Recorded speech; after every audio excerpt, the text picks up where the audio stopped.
Hello. Alright, let's get started with chapter 3.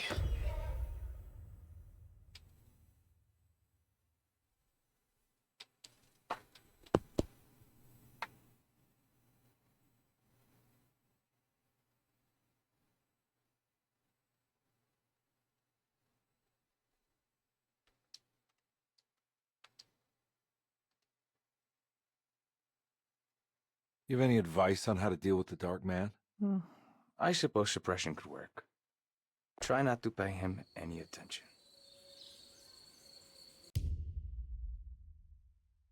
Ah! Very good. Very, very good. Good job, Mithras.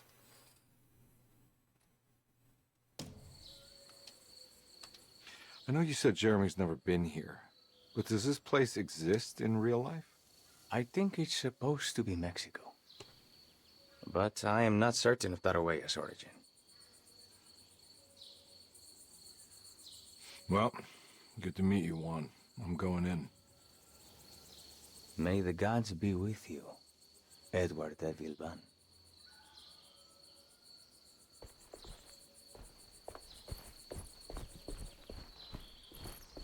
Alright, so what do we got here?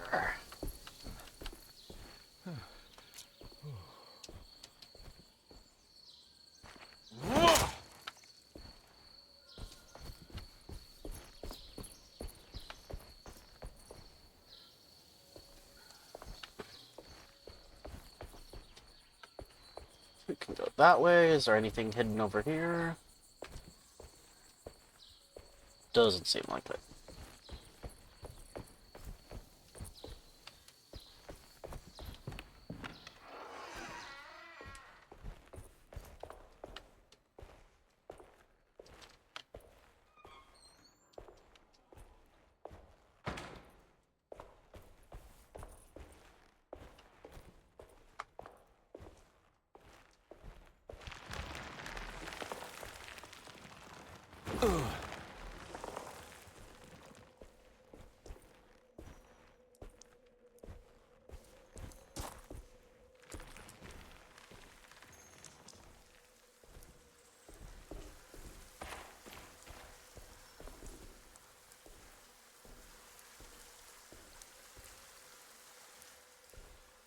There's only one other thing from Alone in the Dark that I'm aware of.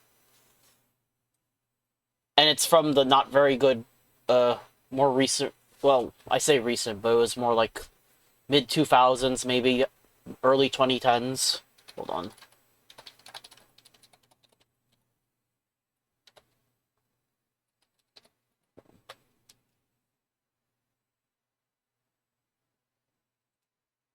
Give me my stone! I don't have your stone, and fuck you anyway!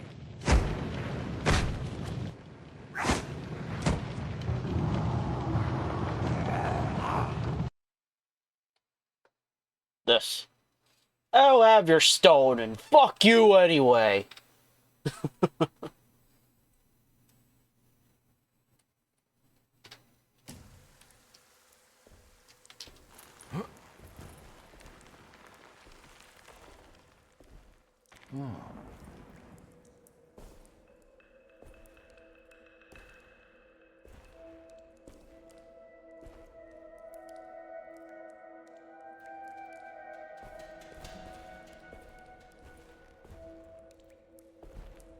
Did I just enter the world of Prince of Persia?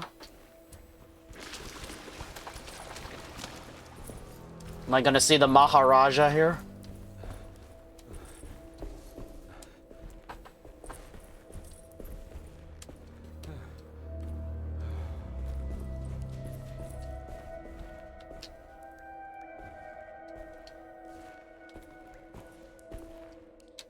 There's something missing.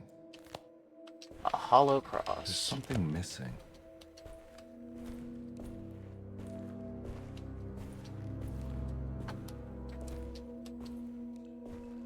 Oh, that's kind of spooky.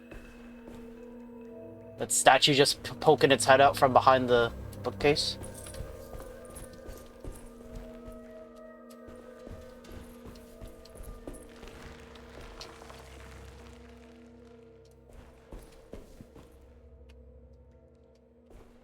all I know is that that Alone in the Dark game is pretty bad all around.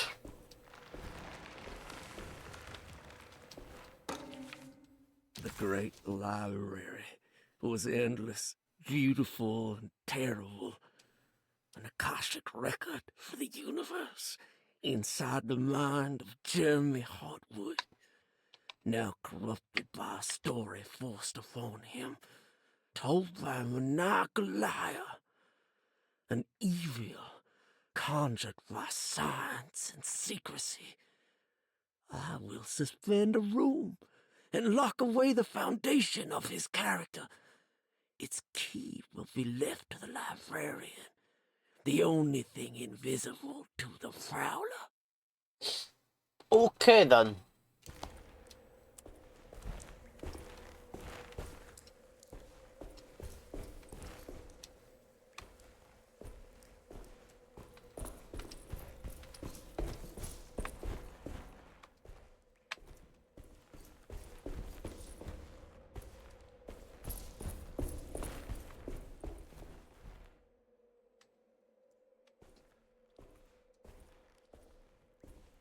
That's weird. Why an autosave specifically here?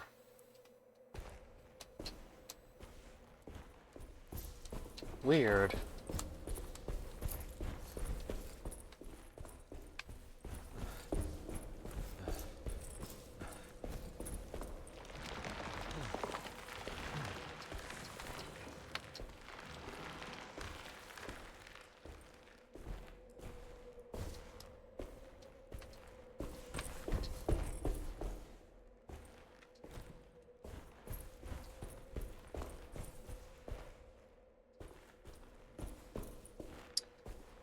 There's something missing. I see. As soon as I touch that, shit's gonna happen.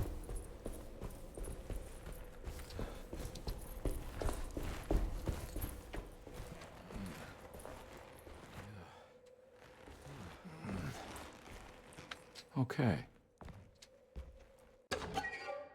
Unmasked evil. Oh. Bull worship is common throughout history. For Christians, this can be seen in Exodus when the Israelites turned to worship a golden calf in Moses' absence. This passage shows the people falling back to the worship witnessed in Egypt, known as the Hapis bull. Another famous example is the Minoans on the island of Crete. Their worship of the bull gave rise to the myth of the Minotaurus, the half-man, half-bull monster that reigned the labyrinth. But for this particular case, I think I should tell you about the deity Astarte that brought the Taurus constellation to life to attack Gilgamesh. Even for a mythical hero, this celestial bull would prove difficult to defeat. Only by distracting the bull with a golden sail was Gilgamesh able to pierce an eye with the spear, which bled the bull to death.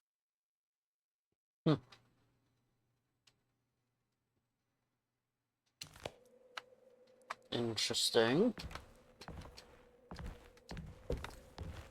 Well, I'm glad I came in here first.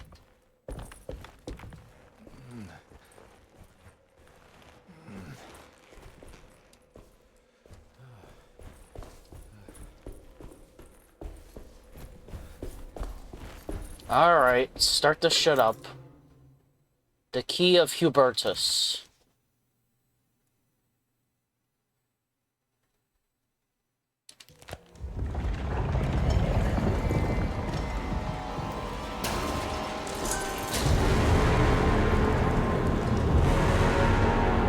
Oh! Why do you have to manifest your worst fears, Jeremy?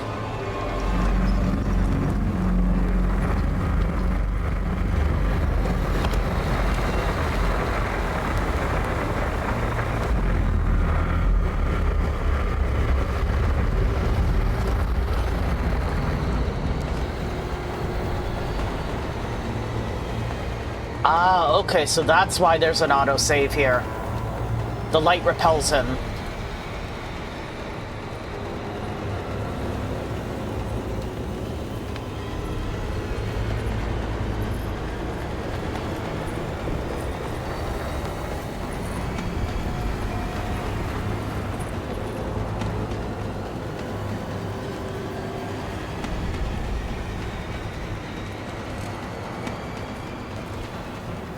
Probably top off here.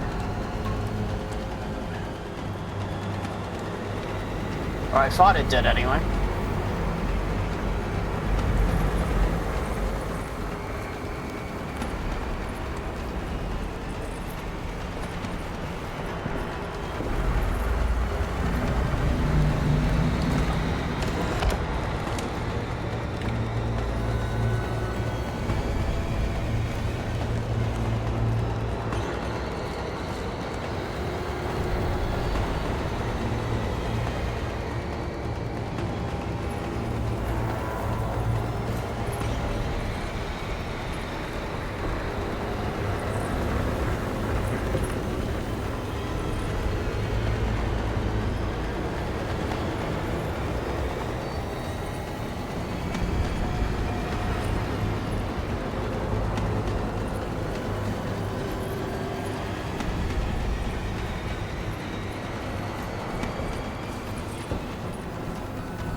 Still not done yet? Didn't think so.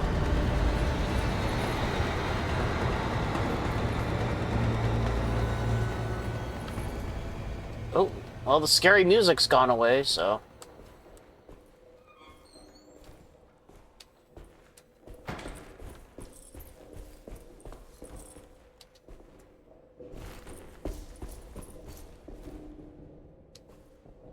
I still hear of his footsteps, though.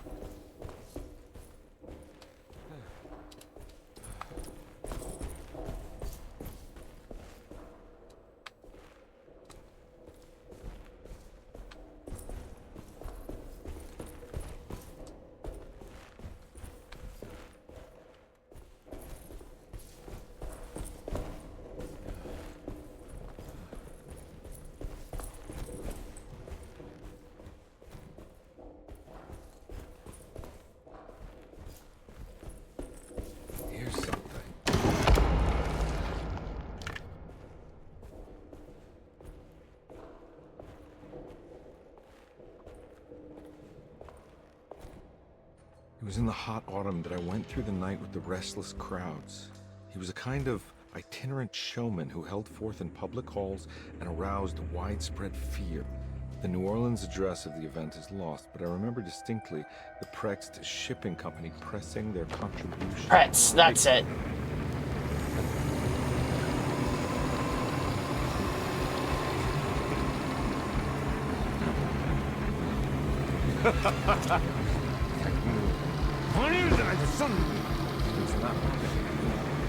Uh-oh.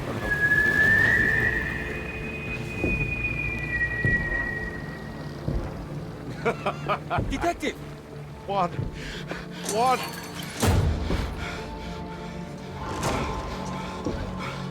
I hope you found what you were looking for. I fear there is no going back. Yeah, that was close. Carnby almost summoned his persona there. So close. There must be something I can work with. Come on, Carnby, think. Think. The shipping company. Pregzt. Right. Good luck, detective.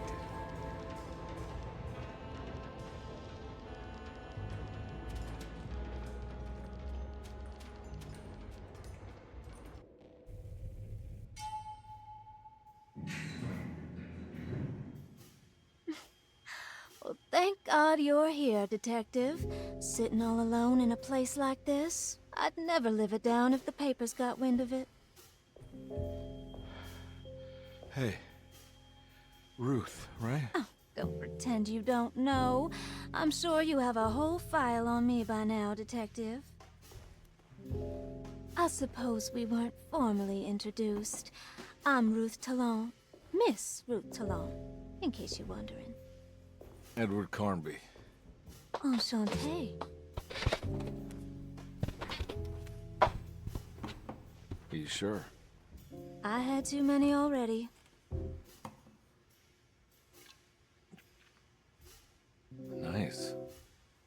did. I know. I have great taste, Detective. I heard you're trying to break Jeremy's promise to the Dock Man. Yeah. Do you know anything about that kind of stuff? No, but it makes you wonder. If he made a promise, can't he simply stand by his words?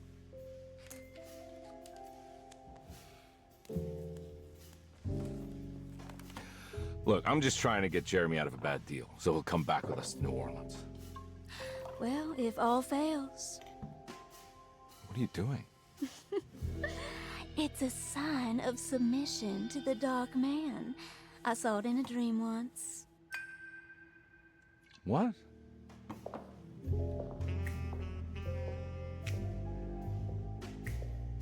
There she goes. You don't know the Pregzt Shipping Company by any chance? I do. They made big money during the war. Their waterfront office is just over there. Oh. How did you do that? Do what, Detective? Bonne chance. What's wrong, Carnby? I think you're... Hey, have you seen Emily Hartwood anywhere? Are you trying to make me jealous, Detective? No, I haven't seen your doll anywhere. Toodles. I think you're losing touch with reality, Carnby.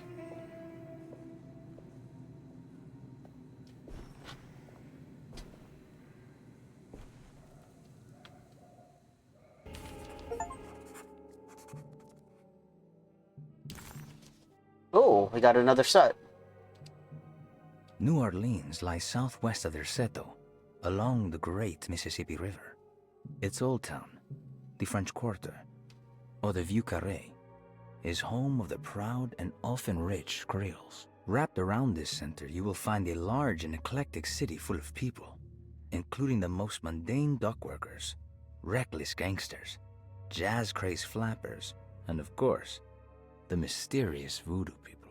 At night, you can stand on the lakeside of Derceto and watch New Orleans glow like embers on the horizon. Okay.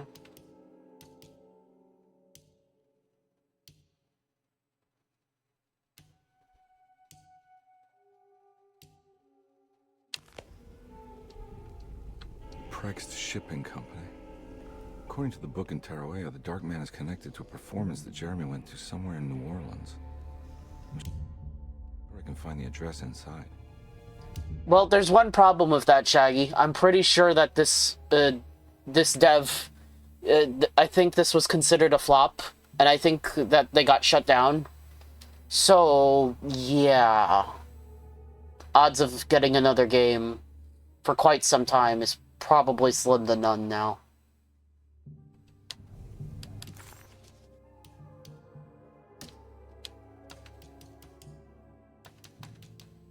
Somehow, Carnby was back in New Orleans, close to the docks. He could smell the pungent aroma of the Mississippi River. In front of him was the Pregzt Shipping Company. According to the book in the library, he should find the address to where Jeremy first met the Dark Man, inside. Carnby felt confused by the pleasant nature of Taroella. It was somehow uncomfortable to him. Juan, the sweater-wearing Buddha, wasn't helping either. According to Carnby, people just weren't meant to be this nice and genuine. Best to hurry off to the library, he thought, and see if he could find information about Jeremy's relationship with the Dark Man. Alright, well, I already saw that there's a spookum around here. I don't know where to go.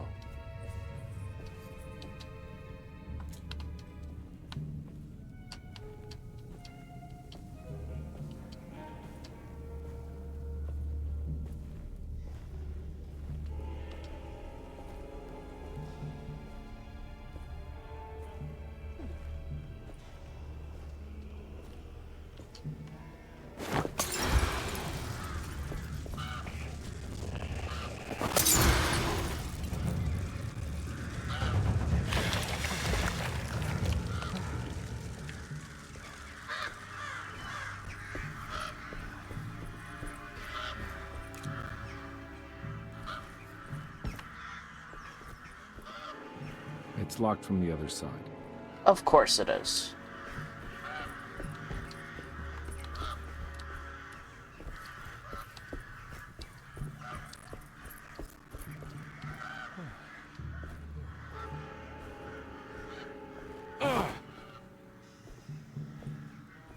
Nope. Got ourselves a drinky poo here.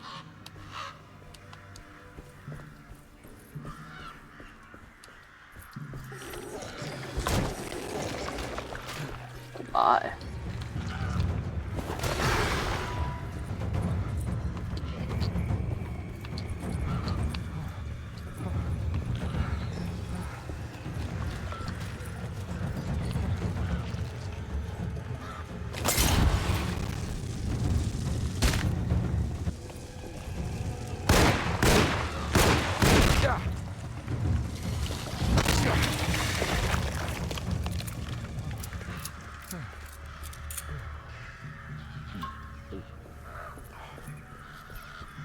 Unfortunately, that didn't help me very much.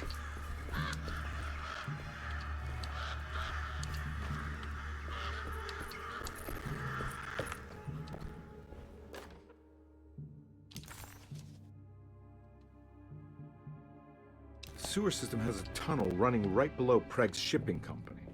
I bet I can use it to get inside.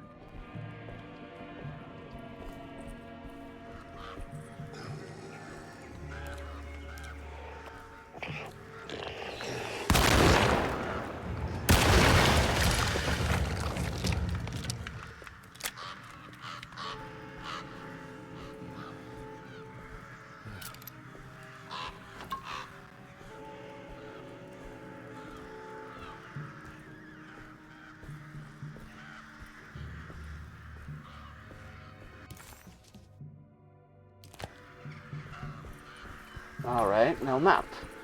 So we'll just have to explore.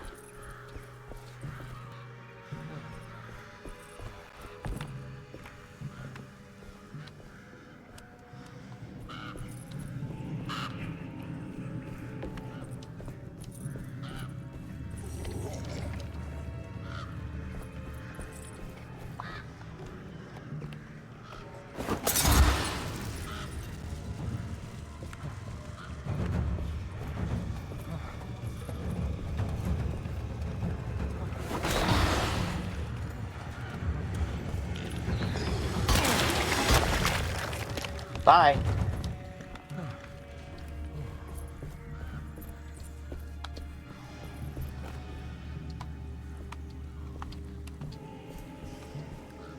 Yeah, it's really funny. If you drop a melee weapon and then pick it back up, all of the durability will be restored to it.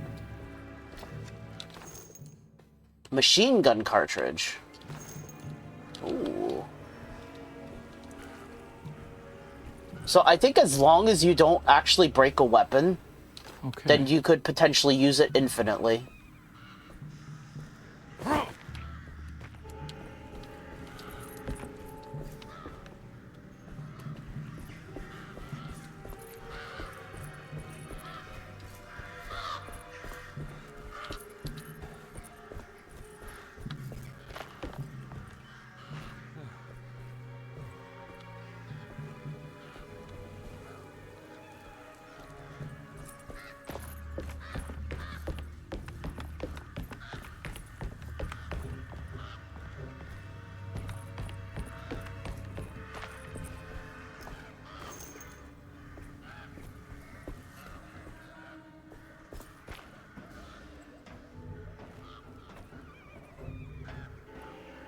I need the key. All right.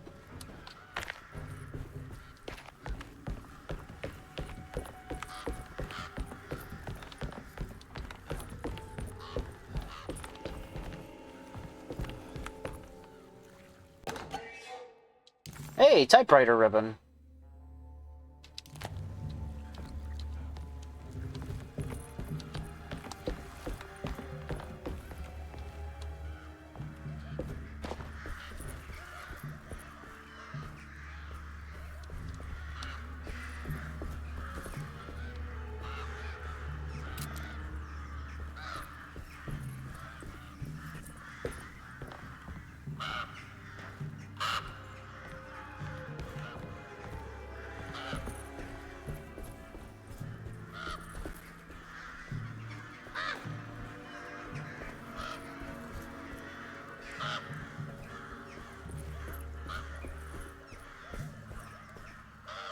Alright, will it open?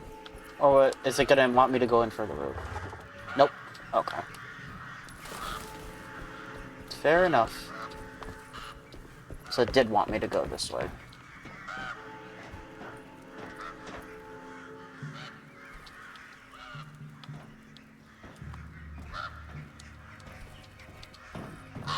Oh.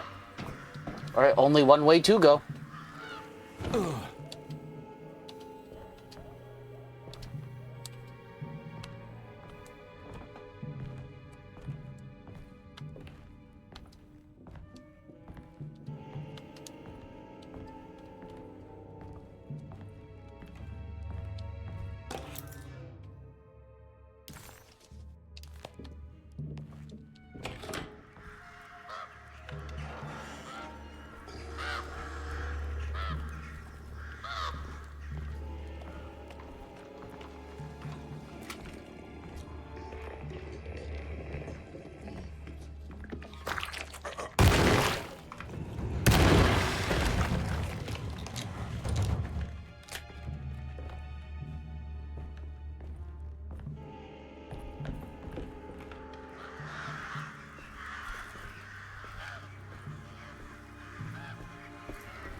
Alright.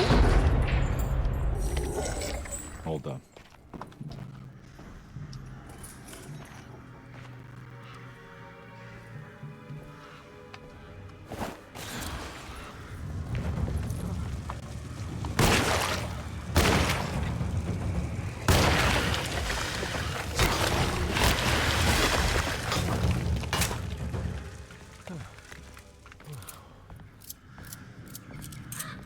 Okay.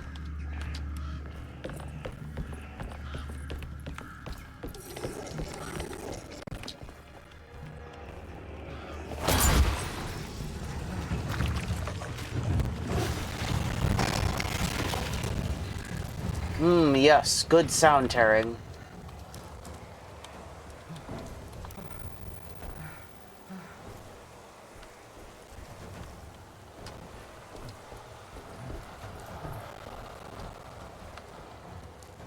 Okay, I don't think they're gonna follow me down here.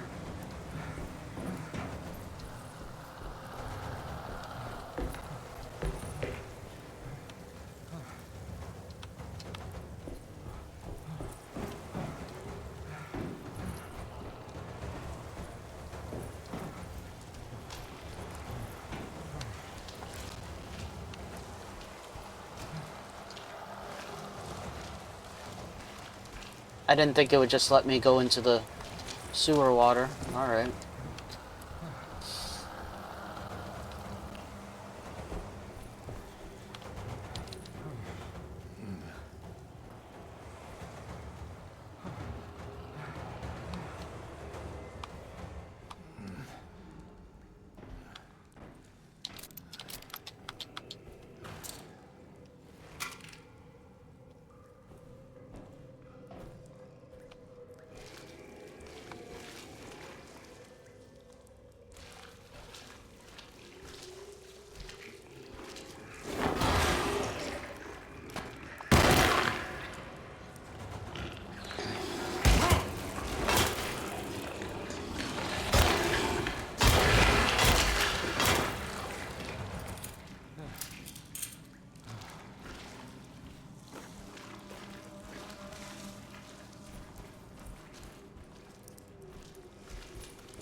You okay there, buddy? I don't think he's okay.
Made it inside the warehouse. The office must be upstairs.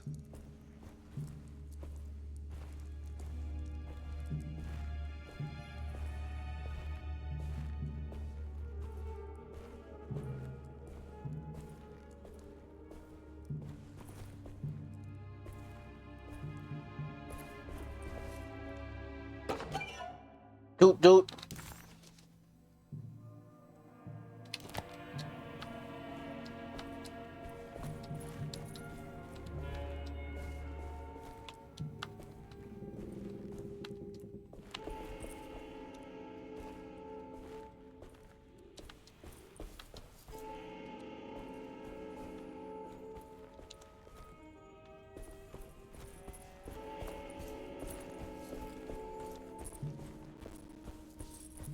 Alright, so what'll probably happen is that I'll do something upstairs and then have to come back down here and fight. That's what it's seeming like.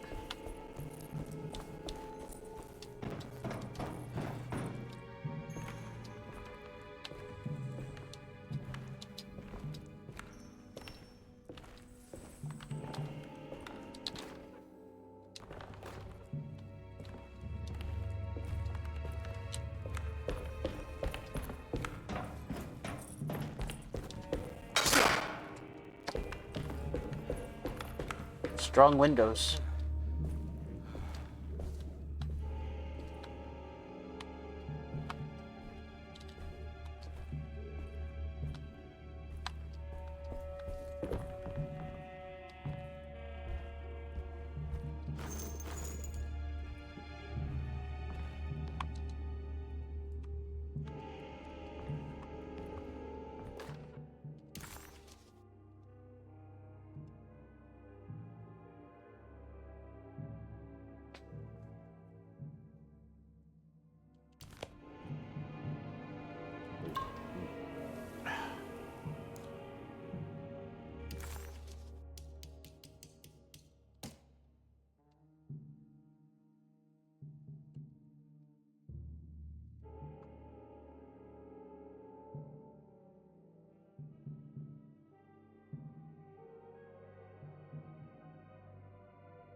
It's like it's trying to read it out, but it can't. Hey, look. I always wanted to try one of these. Tommy gun.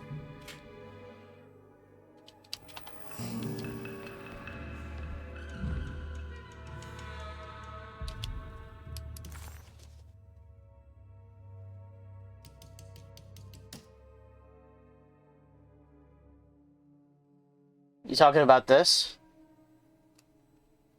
Or is there something else in there that I didn't see?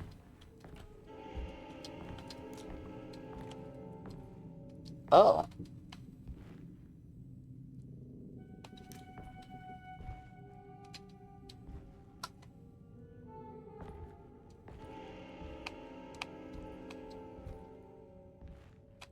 Is that 454?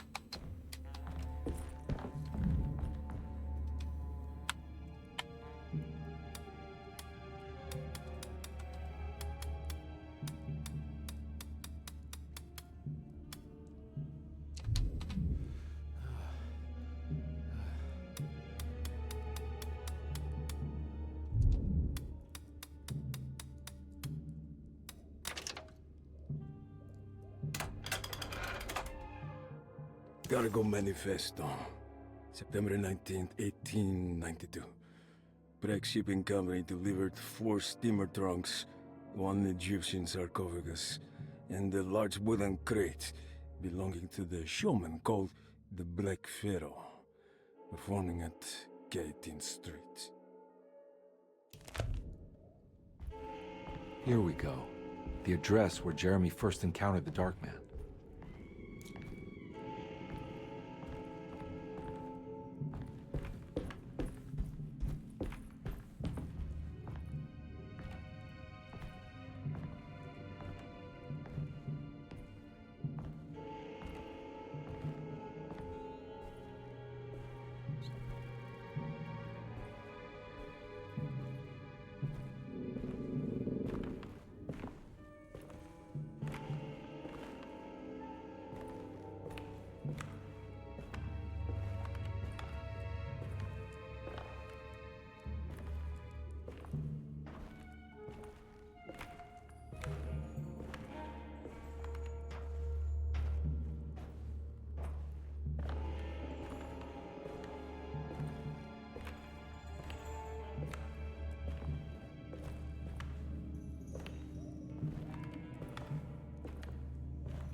Come on, I know you're gonna show up. The moment I throw it is when they're gonna show up. I just know it.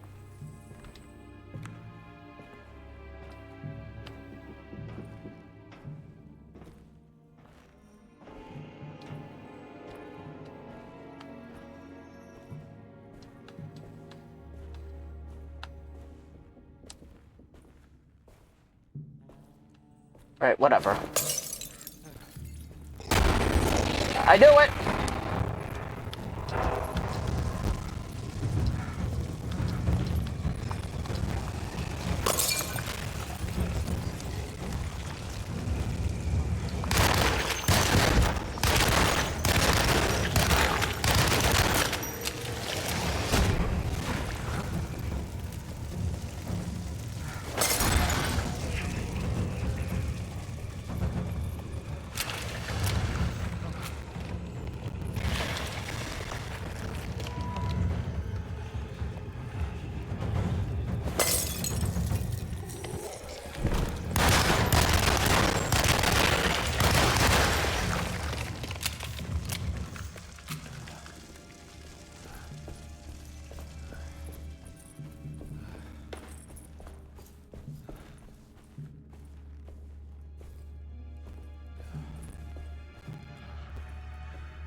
Looks like the fog cleared up.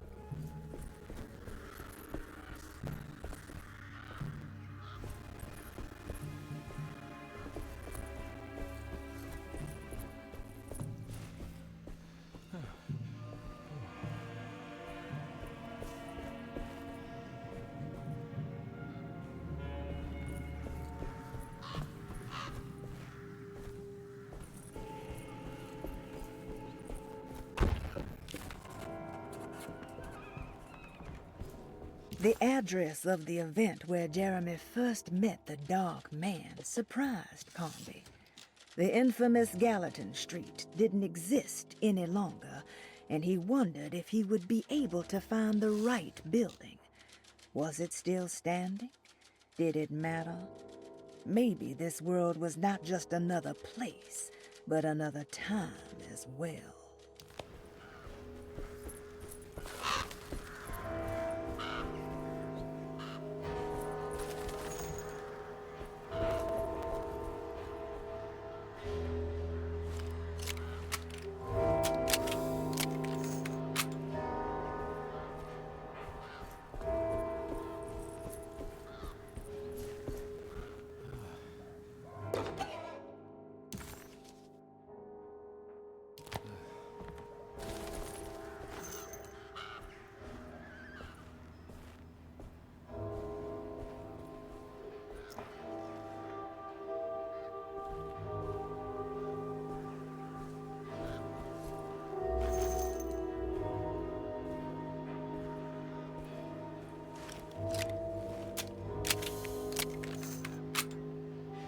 Alright.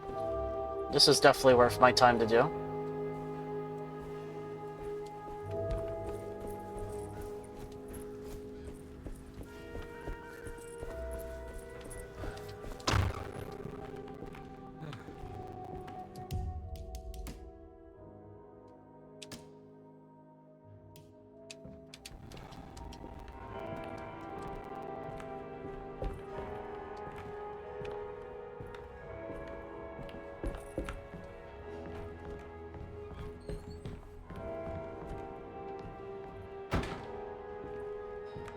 I like how there was that same exact poster down there, but the only one that was actually important was the one off to the side of the building.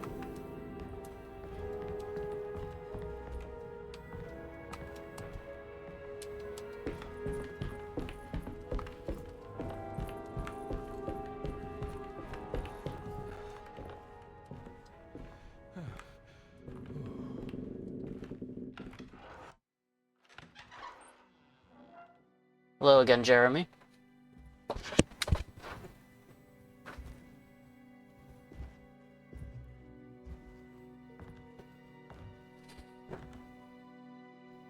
You want to tell me what this is all about? Welcome, Detective, to the greatest show this side of the Mississippi. Now the hotel, the Black Pharaoh, the ancient magician who lived 1,000 lives and wore 1,000 masks. I can see why you settled on calling him the Dark Man. Saves your breath. So, you got scared by a stage magician, and now he's living inside your head. You can mock me, Detective, but you would be the crazy one to think his presence can be ignored. Look where we are!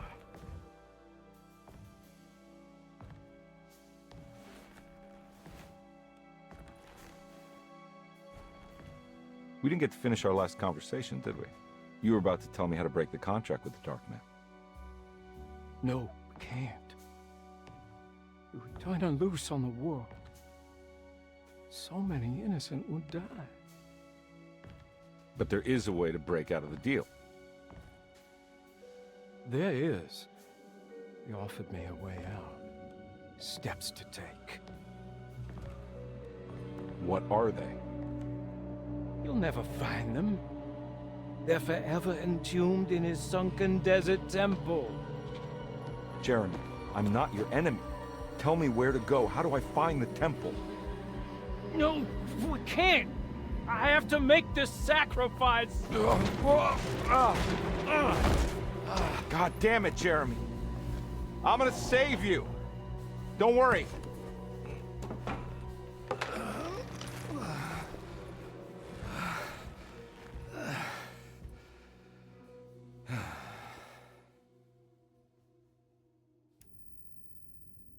You would think Carnby, after finding a magical talisman and entering these memories, that he'd be a bit more willing to believe that some of this stuff is real. How do you save someone who doesn't want to be saved? Well, he's gonna get saved no matter what. I just need to find the temple somehow. Oh.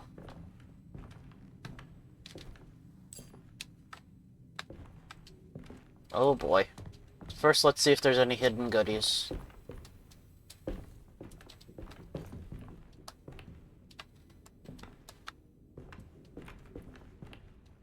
Oh. It's locked with a key now. Alright.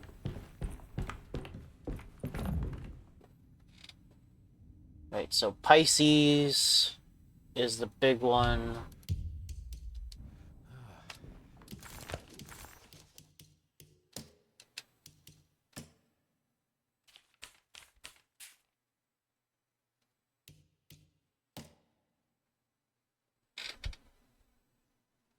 So 2.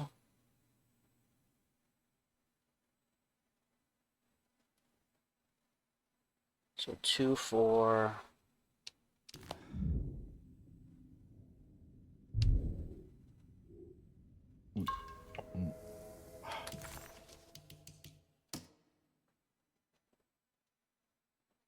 It looks like Virgo. 2. No, 25258.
Alright, well, only one way to go now.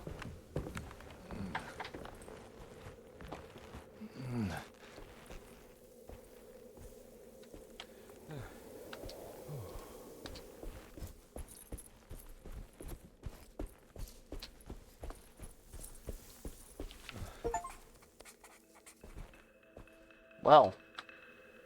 Okay. And there's an eclipse going on. Carnby found himself in a vast and dark desert. He had certainly had his share of strange happenings this evening, but the thought of walking through the land of Tutankhamun was definitely challenging his last bastion of disbelief. Yeah, understandable.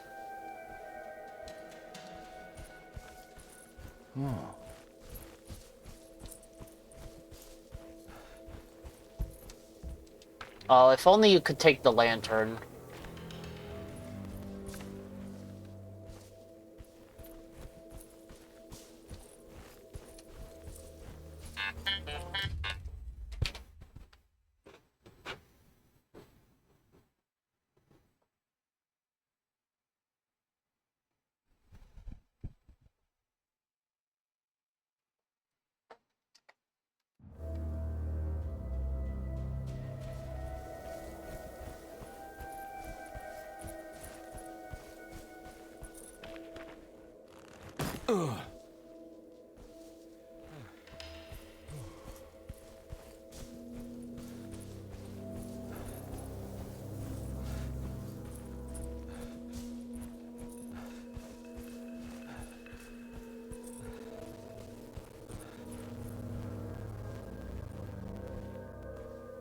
It's funny, he looks more out of place than usual here. Sunken Desert Temple.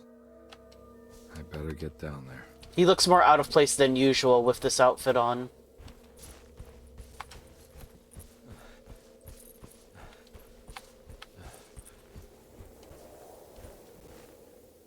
Anchor.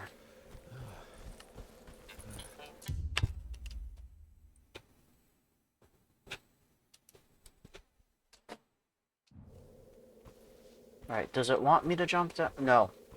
No, God, no. That's way too far. Nope, can't go that way.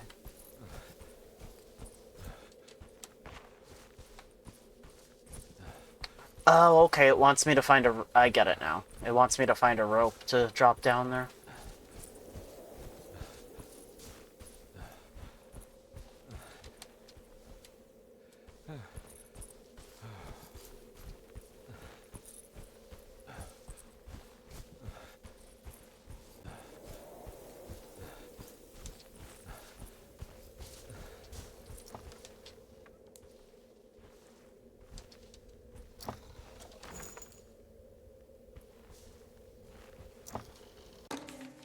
The Temple of Nephron-Ka lies under our camp.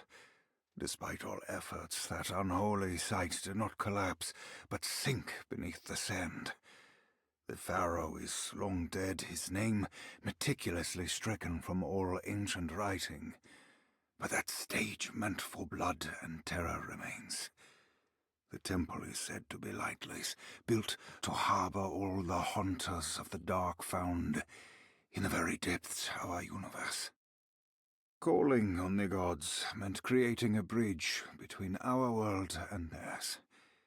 The terrible Aldebaran of Taurus, the Black Sun, was seen as the most important star in the night sky, because, according to the Kitab al-Azif, it was said to be the home of that crawling chaos known as Nyarlathotep. Through ancient mechanisms, it was said that the priests could open shafts channeling the light emitted by that strange stone called the Shining Trapezohedron. Several streams pooled together above the statue of that dark man would then be sent through space towards the Black Sun, a message to the gods. The gifts bestowed on the sender are completely undocumented, but often assumed to involve dark blood pacts, where souls are traded for malicious miracles. Great. I got a rope here. Jill, why don't you go down that hole and investigate by yourself?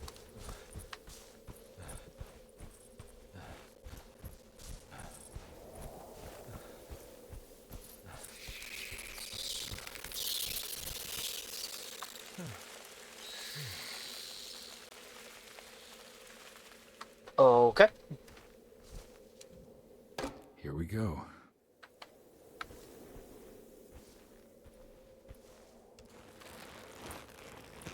Oh, there's that symbol again.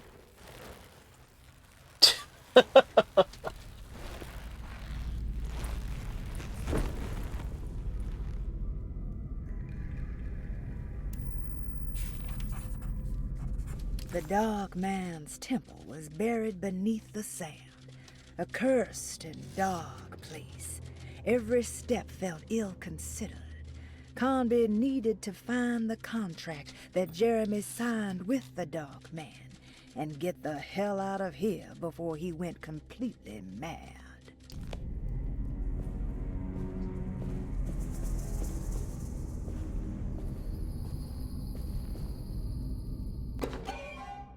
Oh, a canopic jar. I'm pretty sure that's when people were mummified, their organs were taken out and put into those jars.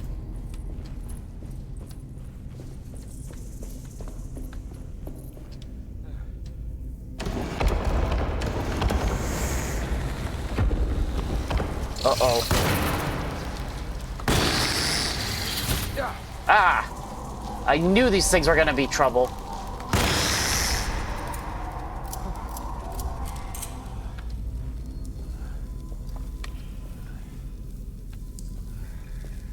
No ancient Egyptian bullets or whiskey? Dang. It's the star constellation from one of Jeremy's books. The Taurus. And one star's clearly bigger. Must be important.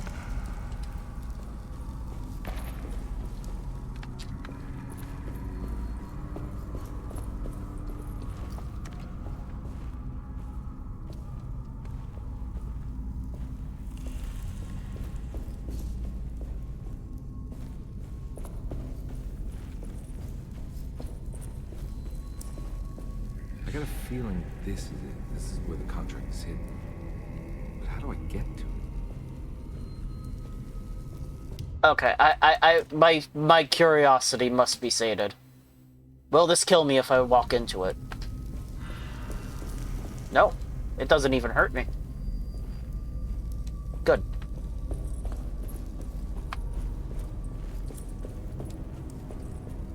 Well, I don't see a mechanism to use these things in here.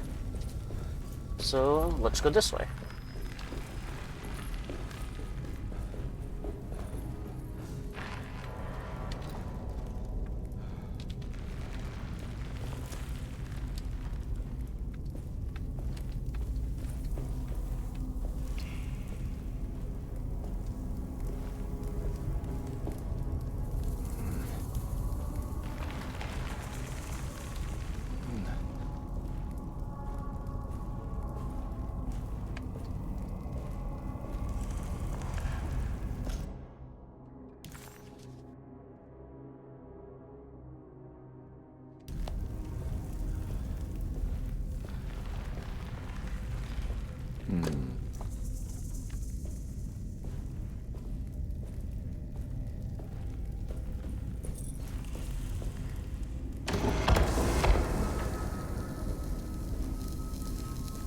this operation.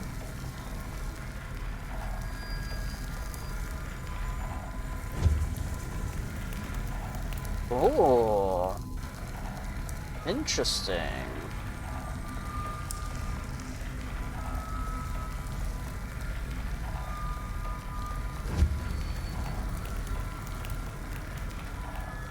Does that actually accomplish something? I'm gonna lean towards no, and it's just a fun little thing you can do. Anything else? Doesn't seem like it. Good work.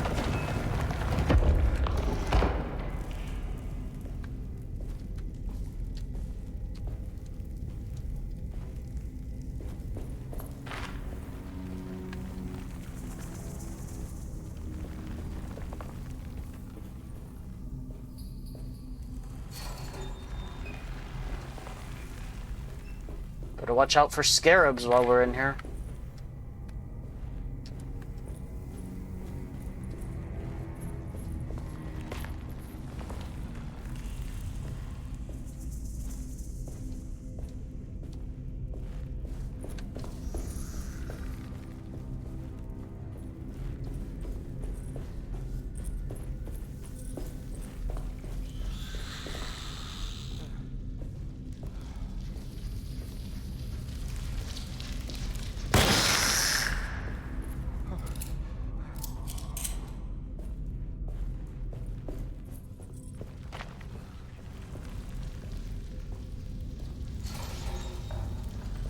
What?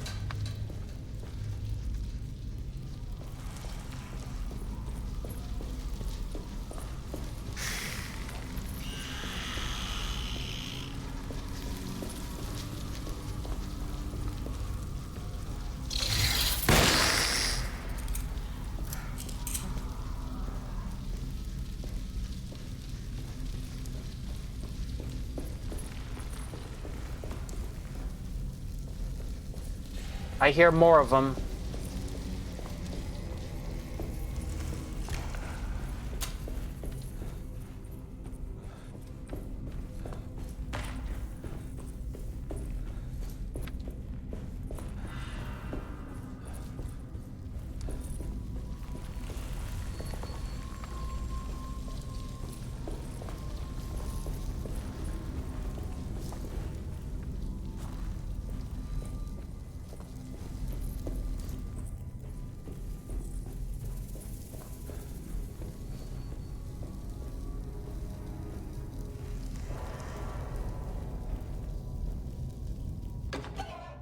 Oh, another doodad.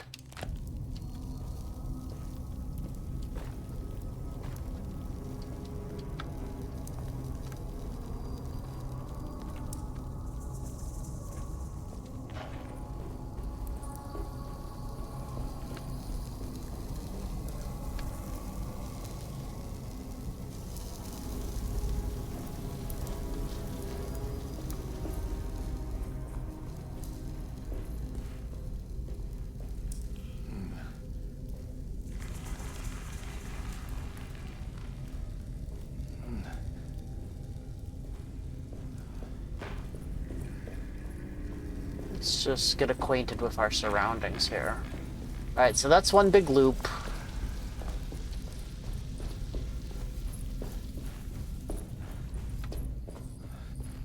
There's these stairs here that I haven't gone up on.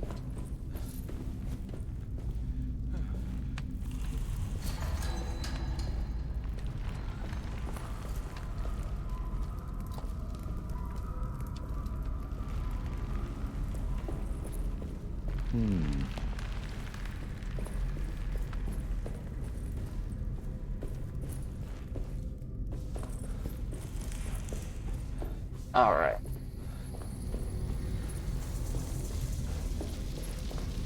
Huh.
Oh, wait. This comes up so rarely that I kind of almost forgot it was a thing.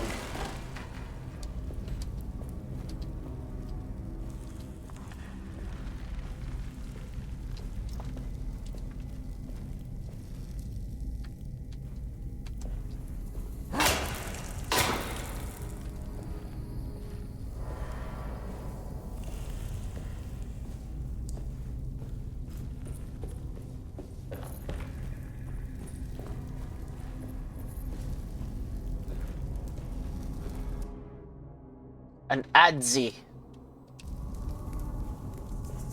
I've never heard of that before.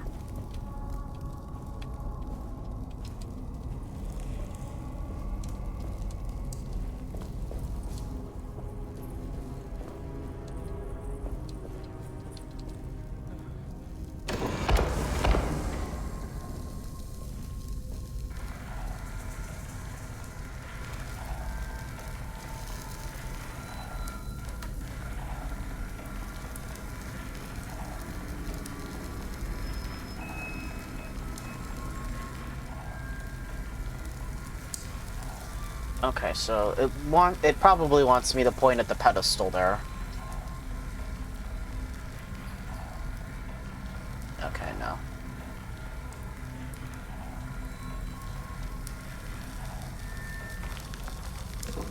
An adzi is basically a hoe? I see. Makes sense, given the shape of it.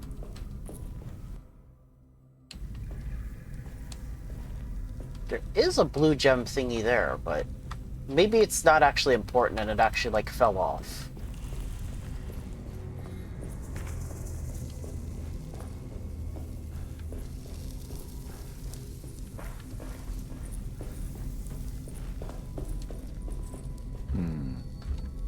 Okay, so that does not go there.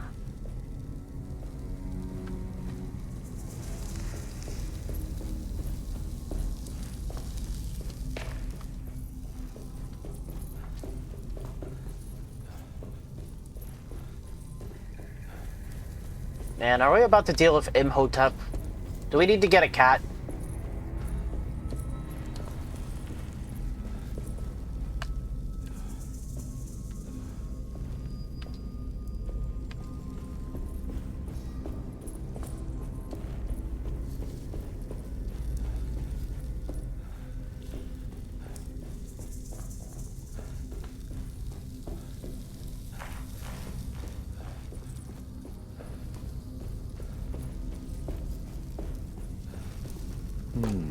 There we go.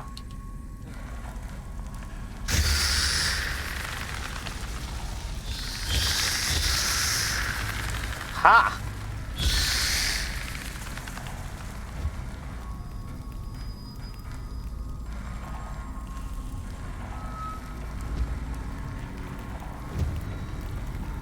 I like how it damages the enemies, but it doesn't actually hurt Carnby. That's silly.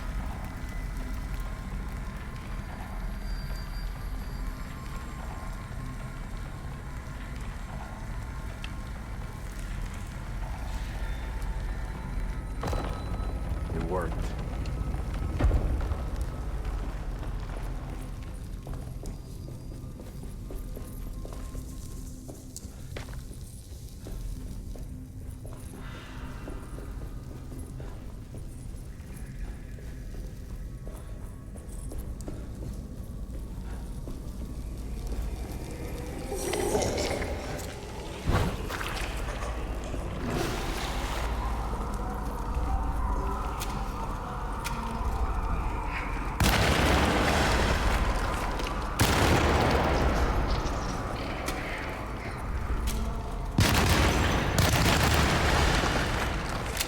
Ooh.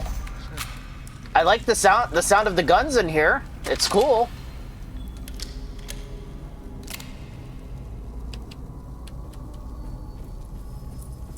The reverb is awesome.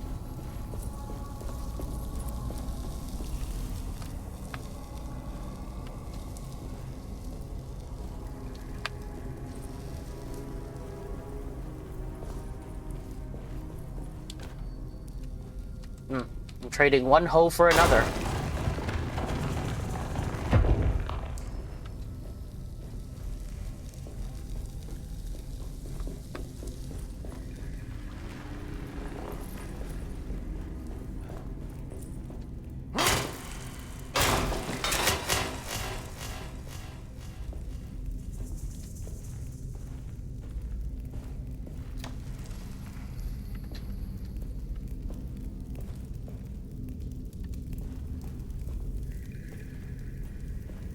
Oh. Hello there.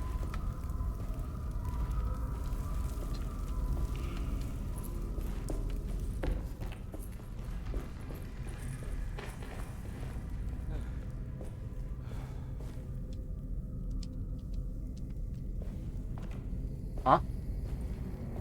Oh, I think it's just a crate of them in case I need them. I guess. Infinite hose.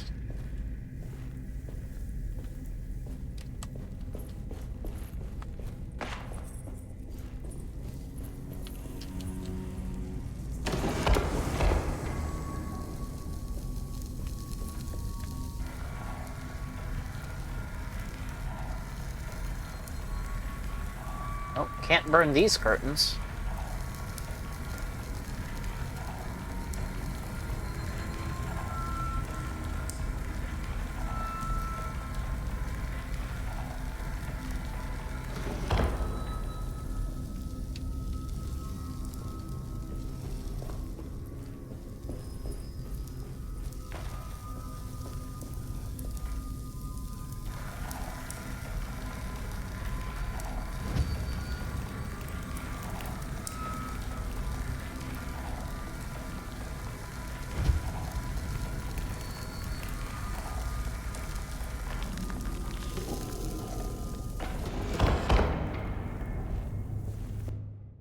The underworld.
Did,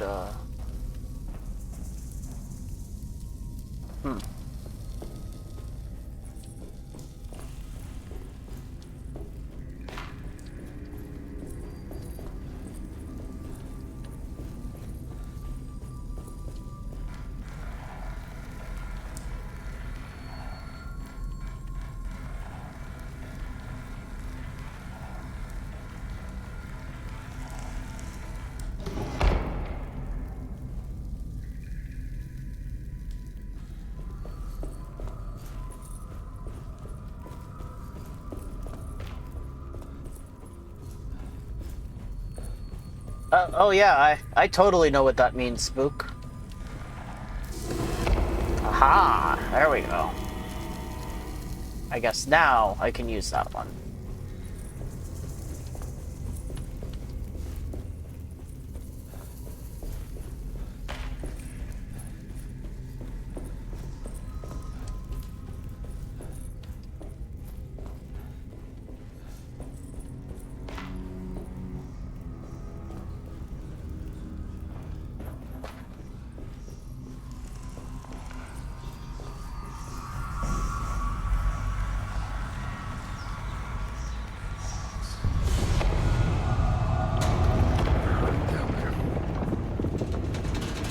Uh-oh. Oh, shit.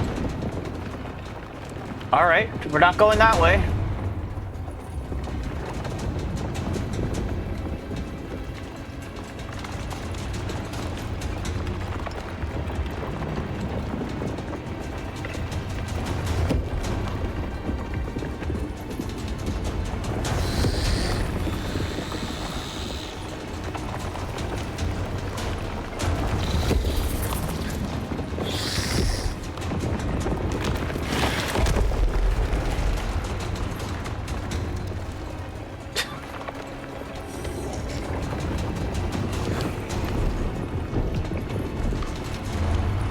This is ready to collapse. I know, we're moving as fast as we can, Carnby.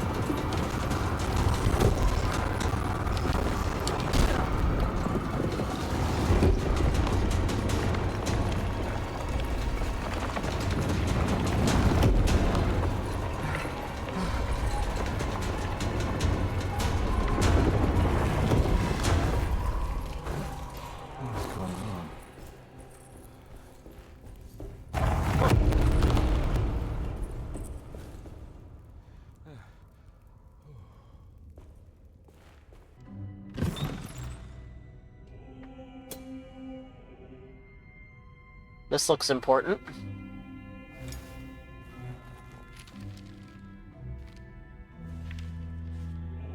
Acknowledge psychological trauma, breakthrough barriers of self-deceit, temperamentic behavior. These are the Dark Man's terms. The contract. Huh?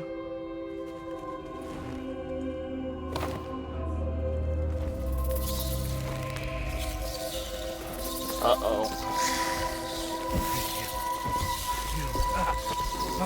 Oh no!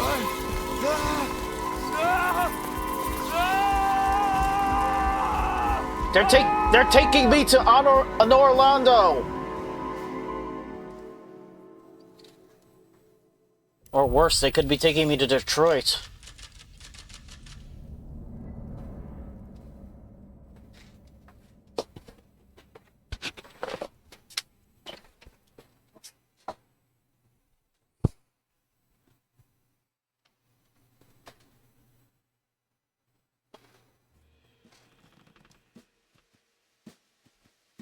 Hey. Hey, detective?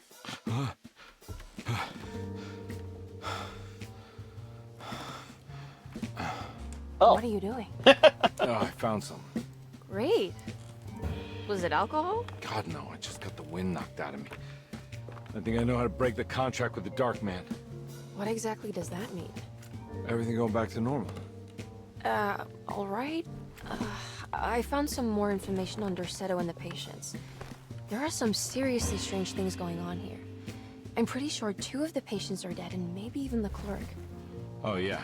I kind of just gave up on worrying about that. Well, just keep your eyes open, I suppose. What were you doing again? Jeremy made a pact with the Dark Man to keep all the madness locked inside Derceto. All right. I'm gonna break it. I just have... Where is it? Where's the talisman? It's around your neck? Ah! Ah! I worry, detective. Don't. I'm fine. I worry that you're not much help on this case. At least you're a good distraction. Trust me. You're getting your money's worth. At this rate, I'm an absolute bargain. That is a pretty powerful mustache, yes.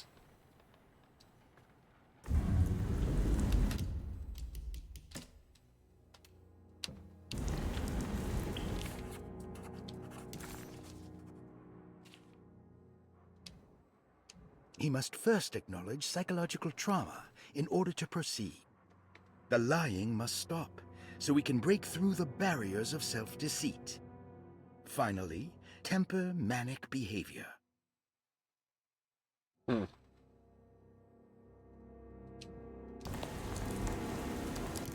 Carnby never thought he'd be so happy to be back at Derceto. It felt like he had crawled through a long, dark tunnel of misery and regret. Now that he was back, Carnby could look into the steps mentioned in the contract, But there was one thing that gnawed on him.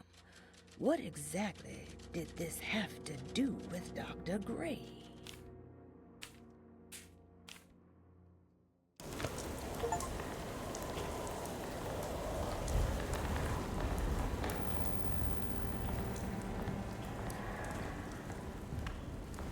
Oh yeah, totally. This is Alan Wake.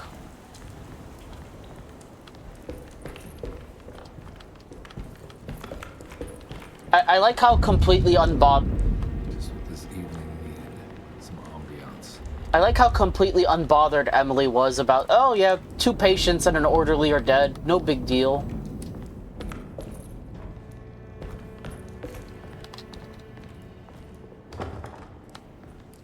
Well, not going that way.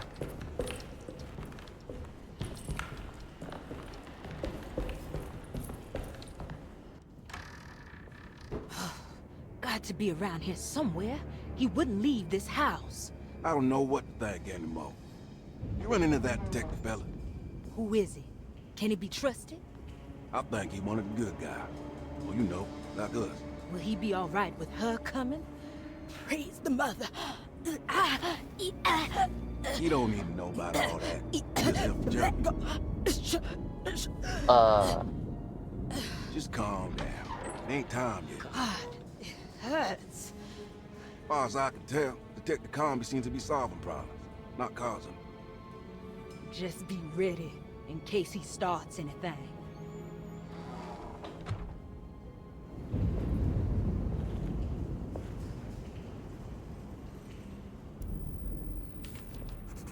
The 2 orderlies still hadn't found Jeremy. Carnby figured this was good news. Emily had reminded him about some strange deaths at Derceto, and Carnby wasn't sure who he could trust. Right. Now this is locked. Yeah, this is locked. I need the key.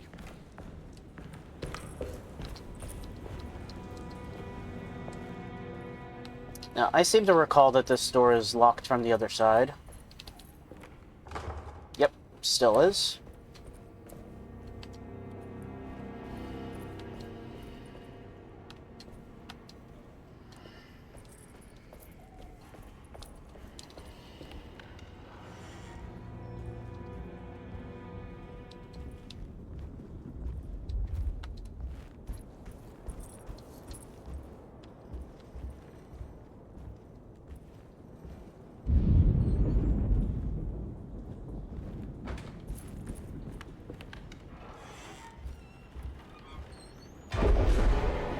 Christ, what the hell was that?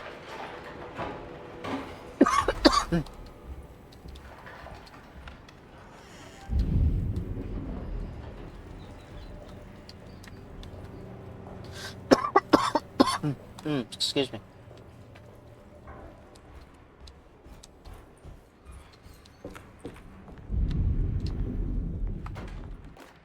We must have faith that Jeremy's pact with the Dark Man is a bluff. If we are lucky, our visitors will find him and prove it's all nonsense before night falls. What is true is our attempt to call on her. Too many things have happened for this evening to be in vain. Think of Jack and Cassandra, even Perosi, whose circumstances I can't understand. Grace is our goat without horns. She knows it and will play the role. You must talk to your brother, Baptiste. I worry that he will fail us. Mrs. Thompson. Oh, boy.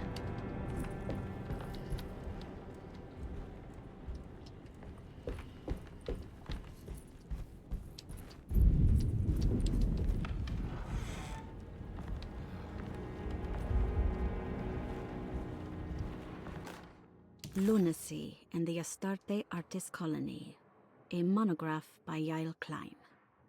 In early 1909, the old Derceto plantation outside of New Orleans was turned into an artist's colony. 3 famous European artists rented the house and the surrounding land from the owner, the Ledoux family. The colony was chiefly run by Sebastian Cortes, who was playfully dubbed the captain by his collaborators, William Arges and Heinrich Kassel. The colony existed for 6 years, until one day all 12 members disappeared without a trace. It is widely believed that their disappearance is connected to the disastrous hurricane that passed through on September 29, 1915, but nothing truly supports this claim. What is known is their frequent participation in New Orleans nightlife, their love for hosting parties, and their elaborate contributions to the Mardi Gras parades as the Pirates of Pontchartrain. Accounts of their lifestyle can be found in almost every gossip column. It can effectively be summed up as carefree and bohemian. In late June 1909, the name Astarte first appeared in the newspapers. Cortes said the name came to him as he was painting. There is never any claim to knowing about the ancient Phoenician fertility goddess with the same name before this time. His fellow colonist Heinrich Kassel did know, because he later produced sculptures that show clear references to ancient idols of the goddess. It's impossible to know for sure how this name suddenly made an appearance, but it is interesting because of Derceto's history. Even the name Derceto is the Greek name of a Syrian fertility goddess. In the case of naming the plantation, Derceto was certainly not an accident. We know that Elijah Pickford intended to build a temple for his cult, for he had distributed pamphlets 2 years prior to the purchase of the land, advertising his intentions. His followers were estimated to be almost 100 men and women, mostly sailors, Maroons, and Cajuns, when the plantation was built. To outsiders, Derceto registered as an ordinary slave plantation, which enabled Pickford and his flock to remain hidden for decades. The official story is that the cult lasted until 1862, when the Union Army came and burned down the plantation and scattered all who lived there. Following the Civil War, new people started to congregate in the ruins of Derceto to invent a new fertility goddess, the Shub-Niggurath. Beg your pardon? As much as Derceto is a particular name to have heard of, it's not entirely uncommon among the learned. Astarte is equally known and could have been subconsciously chosen by well-read artists. Shub-Niggurath is, on the other hand, very uncommon. Almost impossible that anyone in Louisiana would have heard that name. The name is referenced only in rare books like Unaussprechlichen Kulten and the Necronomicon, and is believed to be a bastardization of Arabic words meaning pertaining to the dark young. The few paragraphs printed on the goddess are so upsetting that no one in their right mind would want to build a religion resting on such qualities. The Shub-Niggurath cult was hard to get rid of, but it is believed God, that she despite keeps the dropping the police hard jailing and N-word killing here. several cultists over the years, the main culprit in the cult's demise is the cult itself, which seems to line up with every instance of cult activity on Derceto's grounds. When Captain J.W. Norton of the Union Army arrived, he described the people at Derceto as malnourished and maniacal. As much as the army tried to save them, they fought back with fervor, as if nothing was going to stop them from slowly destroying themselves. While the disappearance of the Astarte artist colony remains a mystery, the recurring motif seems to suggest that their fate involved lunacy and a hunger for self-sacrifice to that fertility goddess with 1,000 names. Oof. It's a mouthful.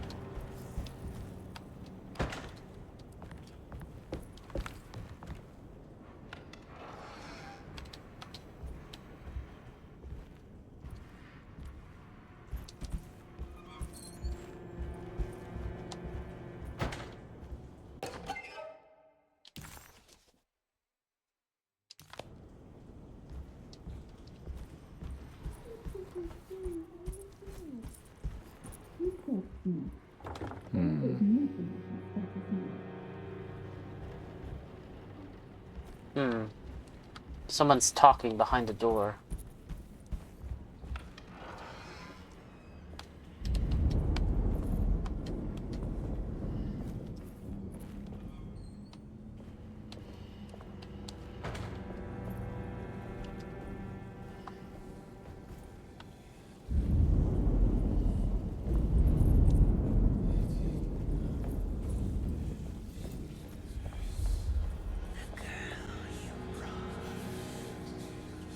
What is that?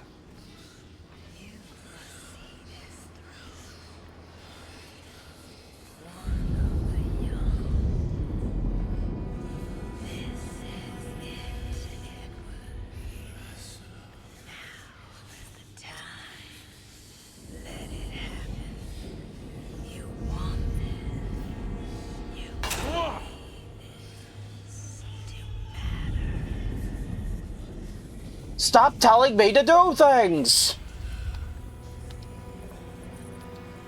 I knew I didn't trust that tree. Mrs. Thompson, I understand the last week has been busy. Under these circumstances, I find it important to remind you that Derceto's concerns are not a public matter, nor is it something that should upset you. Please continue your excellent work, and don't spend a thought on the death of Perosi, or, more importantly, the suicide of Cassandra Beauregard. They should mean nothing to you or the staff. I rely on your loyalty, and trust that your close kinship with the Tabois siblings will keep Derceto's secrets hidden. Dr. Gray.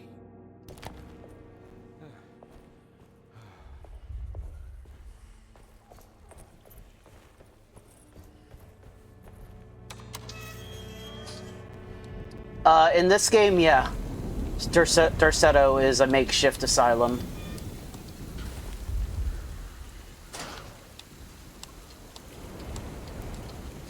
In the original Alone in the Dark, it used to be Jeremy Hartwood's mansion.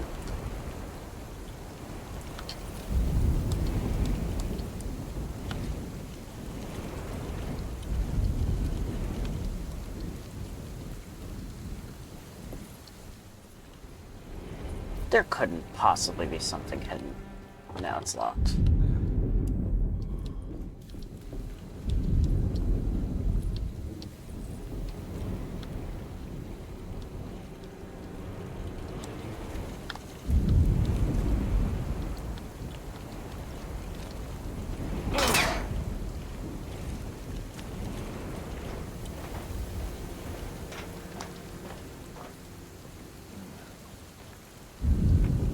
Blocked. Ah. So I would have had to come this way then.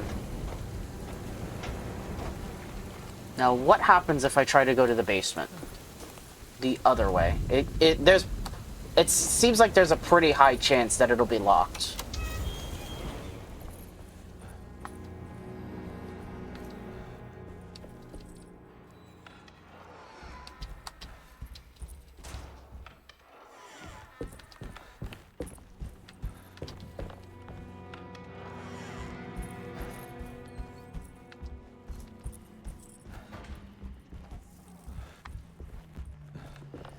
Emily will have to die. You can't let her do all that. I don't want to run into the orderlies right now. Not sure I can trust them.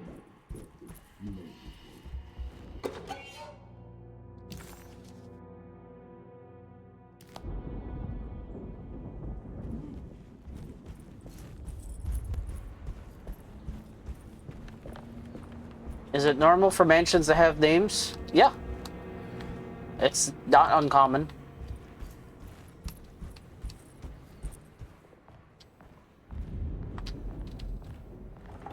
Okay. I figured that was the case, but I at least wanted to check.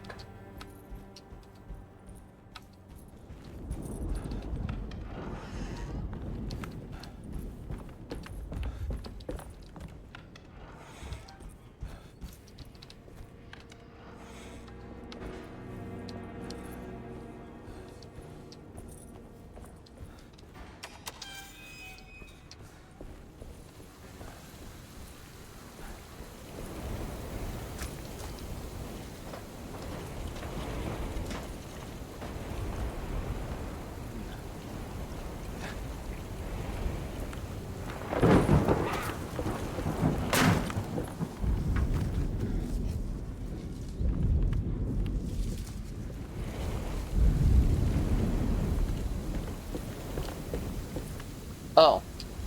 I see, the ladder broke. No going back now.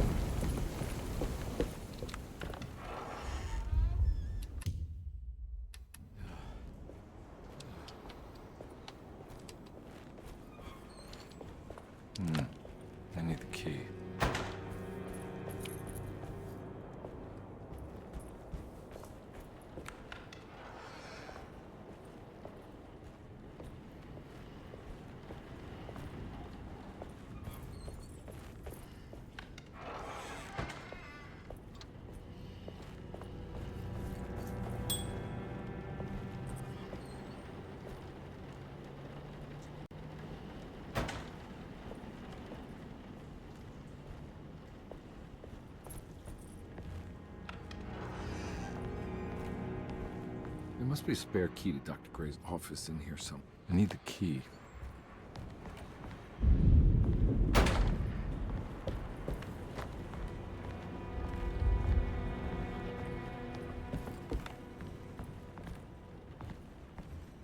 I don't have the combination for this. But maybe Jeremy did.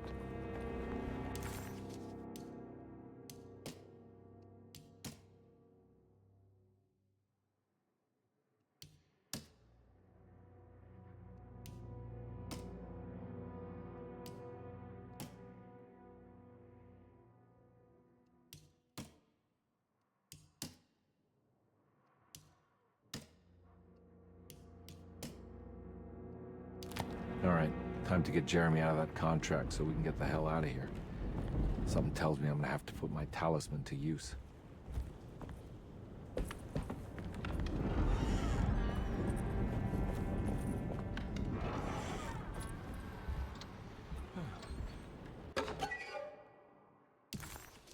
A Flying Dutchman.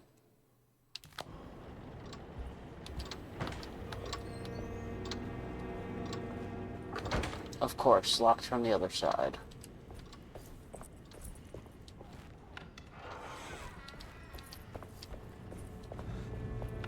So I think he was trying to give me a hint there. He said that I don't know the combination, but maybe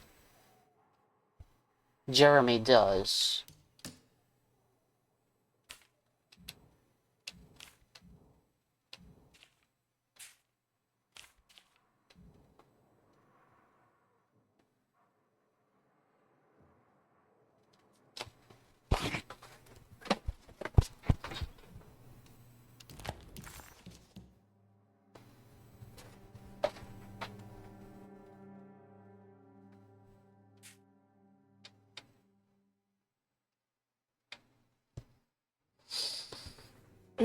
Well, we'll have to get there first.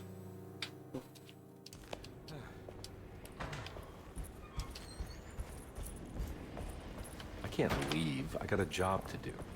I mean, we could leave. Nothing's stopping us.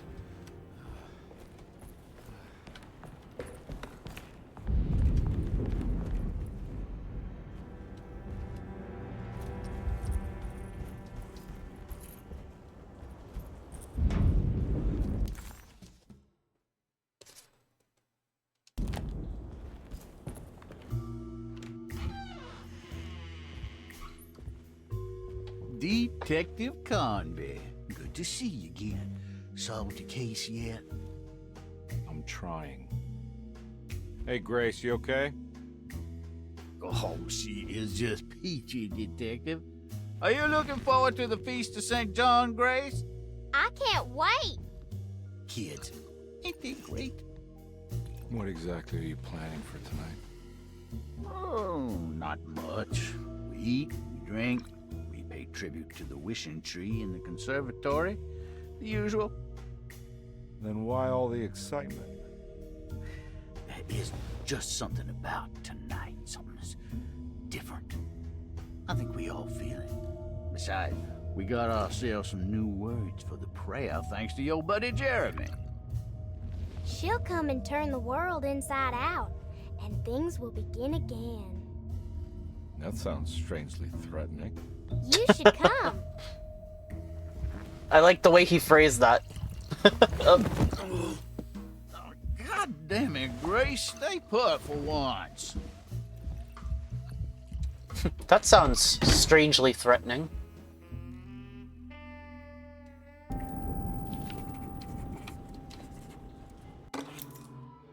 The first floor hall key. I better hold on to these. Wouldn't want them to get lost. Of course not.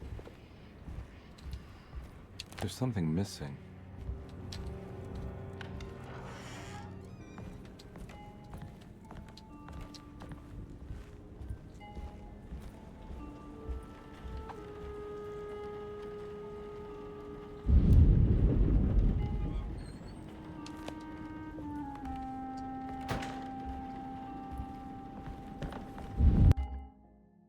Aha!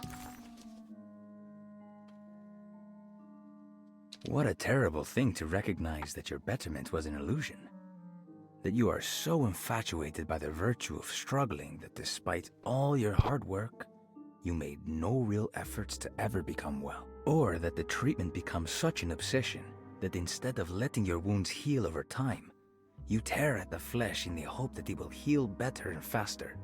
If only it would bleed in the way you want it. Do we ever become well?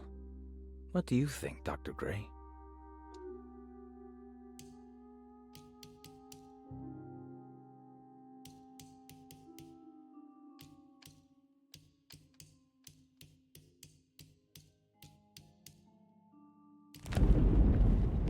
Well, I had a feeling that would be here, since I found it earlier.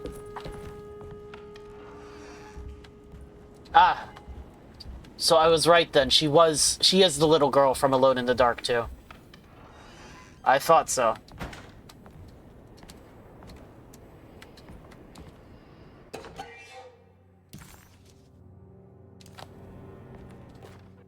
Jeremy knew that the only one who could help him now was the guest in room number 3.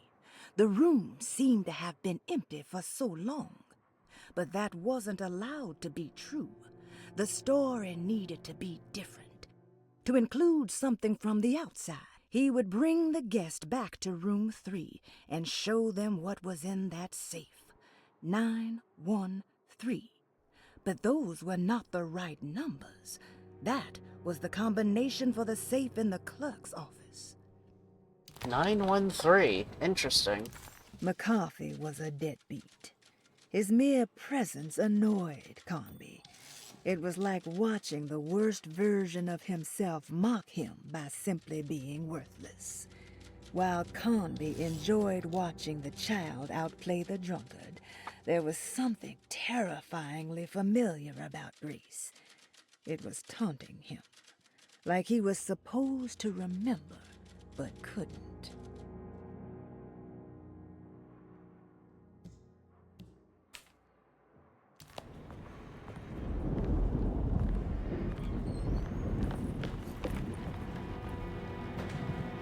I'm surprised I can still look at that. But yeah, it's funny. The people here don't seem terribly bothered by the fact that there's been like 2 or 3 deaths, one of them being a suicide.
It worked.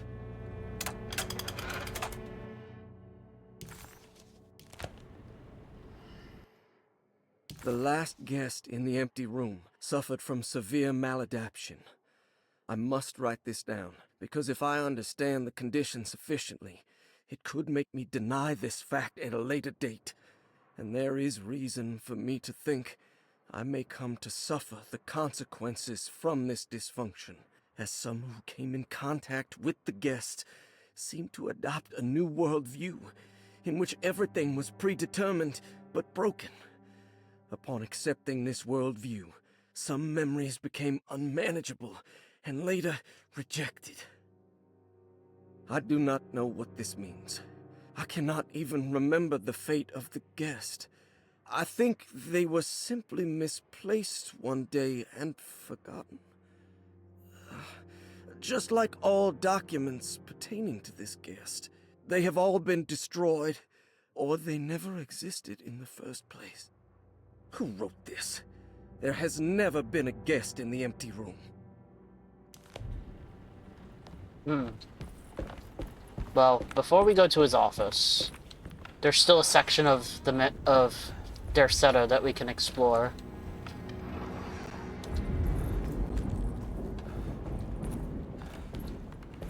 God, it would be such a funny trap if that bear just came to life one day when you're running past it.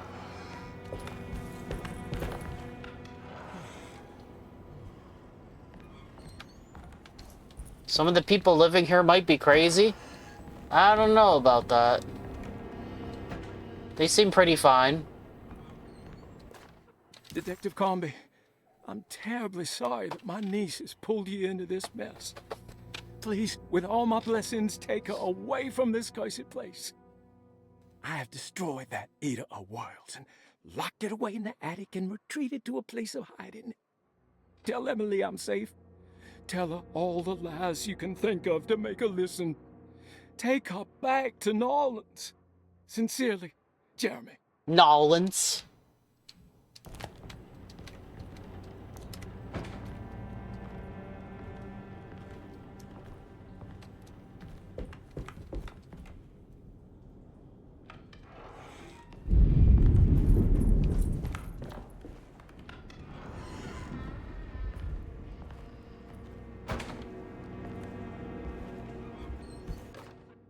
Brother, I need you to trust me. This is the most important moment in our family's history. I know you have doubts and that the terrible Mama Loa told you lies. I would never betray you. I promise. Lottie. Uh-huh.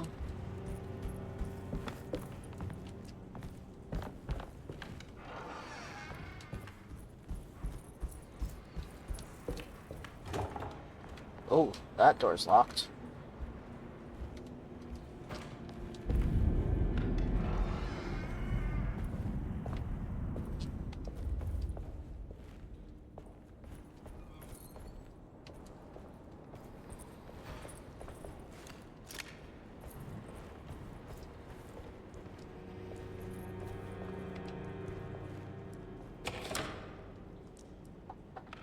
Alright, well, that door's unlocked now.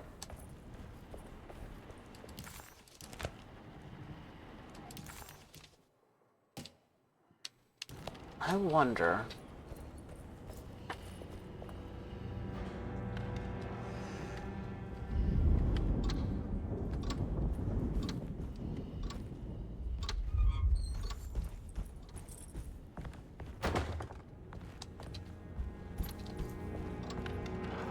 Alright, well, before we go into Dr. Gray's office, I just want to see if this is the correct key for over here.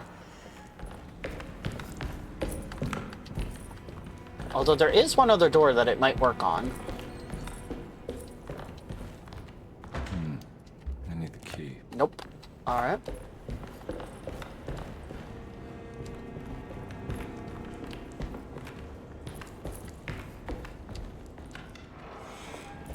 There's one other key door that it might work on then.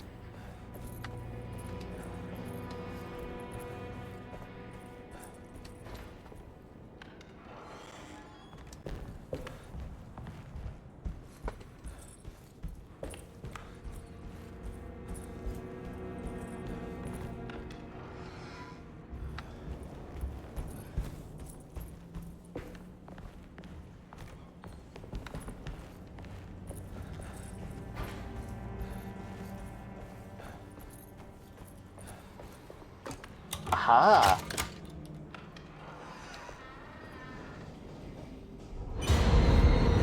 No, no.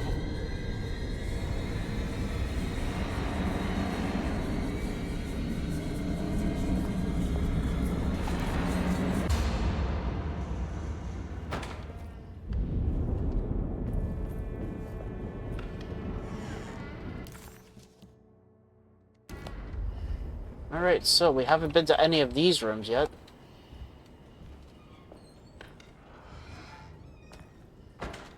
Surprisingly neat. Maybe I've been selling that old barfly short.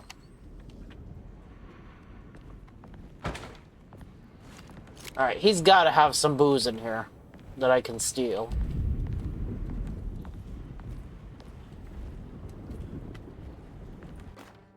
Sometimes I think this place makes me worse. That Derceto might be my grave. A coffin made of ostentatious architecture. A Taj Mahal for the drunken depressed. There's something about Derceto. Something about Dr. Gray. Like we all pretend that we're here to get better, when in fact we are here to be forgotten. I think that was the case for a lot of people that were in insane asylums around this time period. Don't want to deal with someone? Throw him in the loony bin. Never have to worry about him again. Looks like McCarthy has something hidden inside.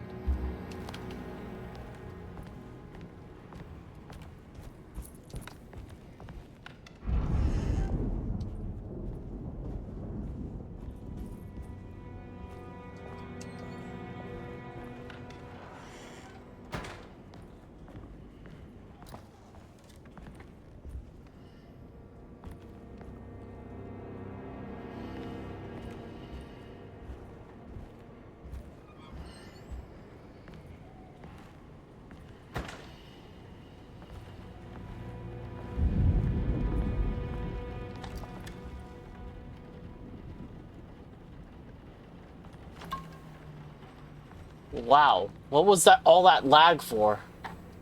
Just to pick up a bottle of booze? That was weird.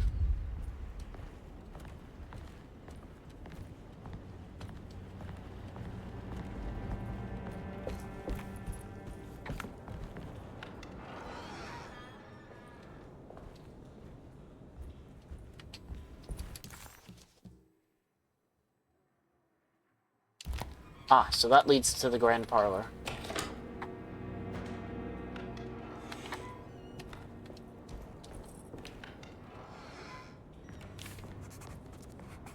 The empty room always felt familiar. It had a mild fragrance of crushed leaves and wet sand that somehow convinced visitors that they belonged. It wasn't real, of course, but it was more real than many other things you could find. This is my room. I belong here. Carnby?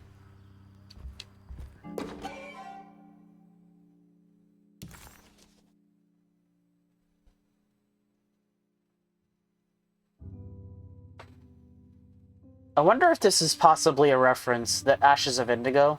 There's a room in the original Alone in the Dark where you have to put out a cigarette with water because it's like poisoning the room the longer that you're in it. I recognize this view.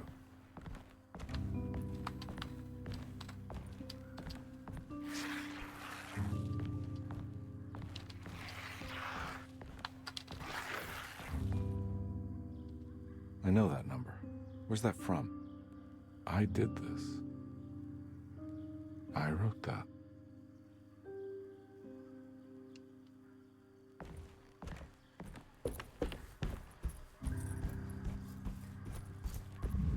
I know the combination. I carry it with me.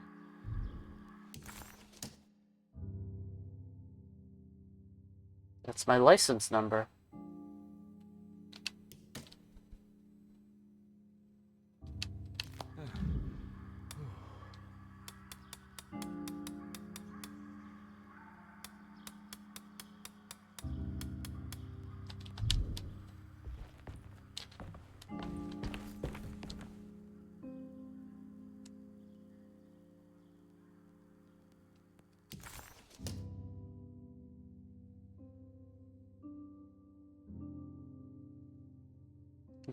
Maybe it's 692, or maybe...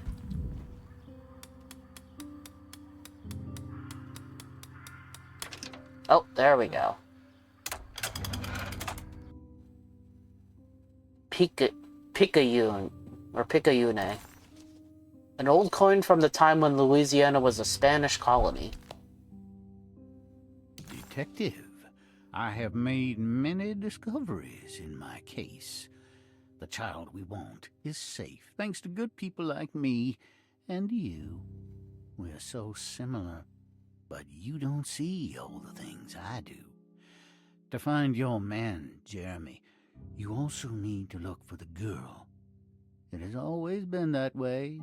The young deliver us all. You should have a look in my room.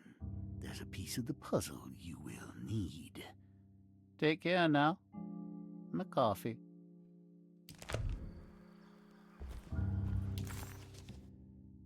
How long have I been here?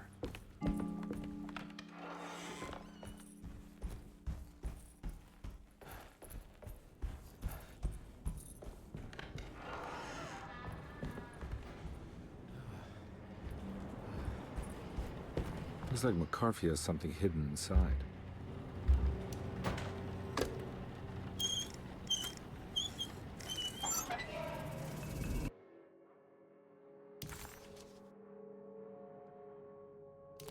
Why would McCarthy lock this up? Was he trying to keep Grace from completing his shape? If so, couldn't she have just made another drawing?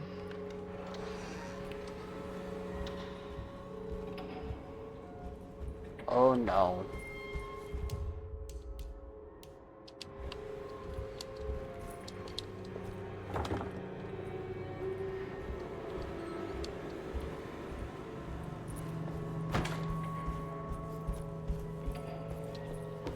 What the hell happened in here?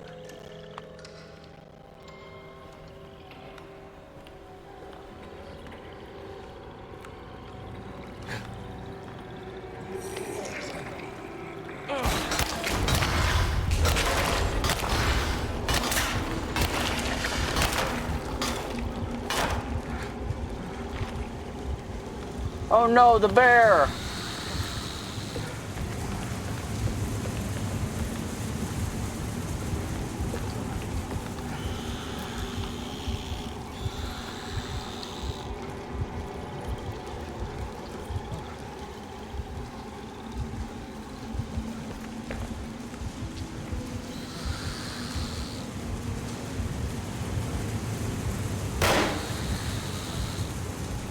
What?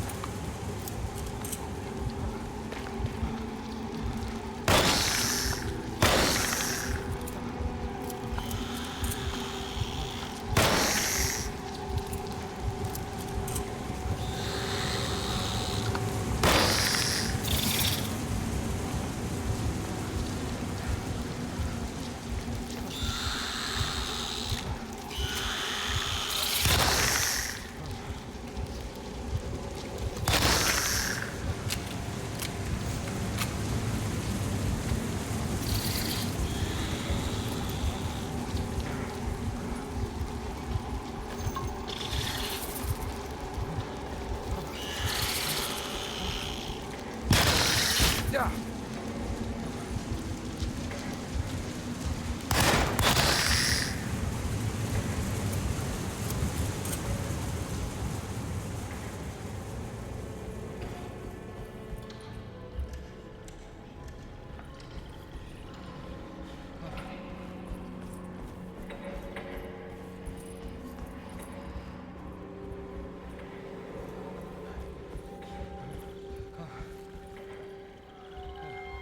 I kind of want my sledgehammer back. Dang it. I think it's gone forever. Oh well.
Alright, the tree here looks correct, I think.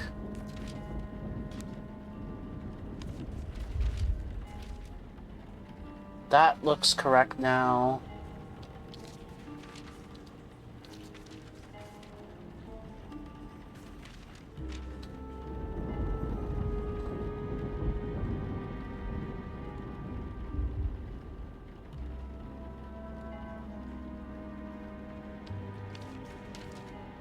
Oh, wait, no, there it is. Now that's looking right.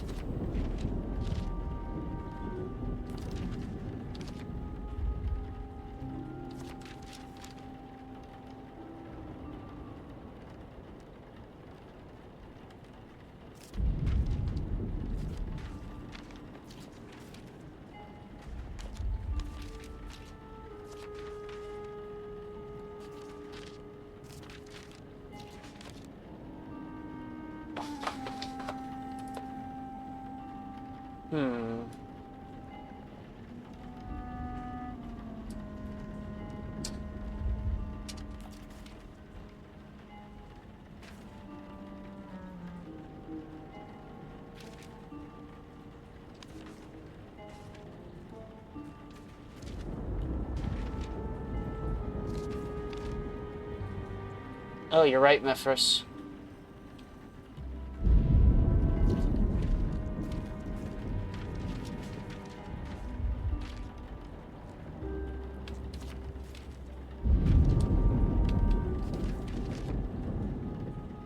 That still doesn't seem correct there.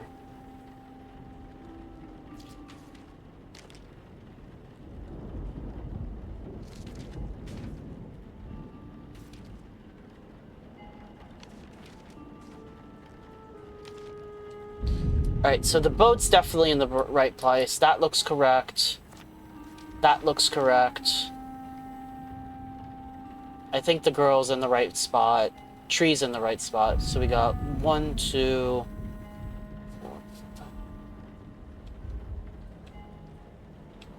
So it's these three. Bridge at the bottom.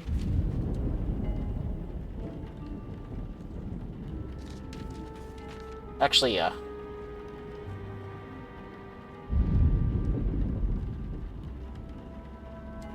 You think the tree is wrong?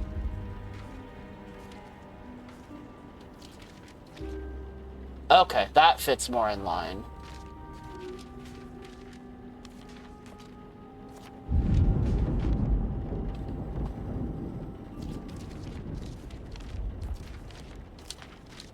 Okay, so something's still not right.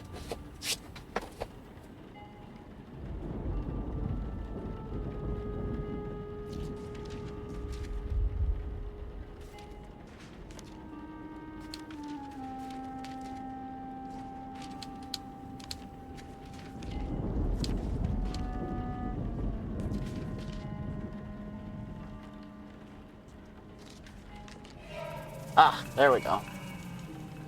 Huh? What?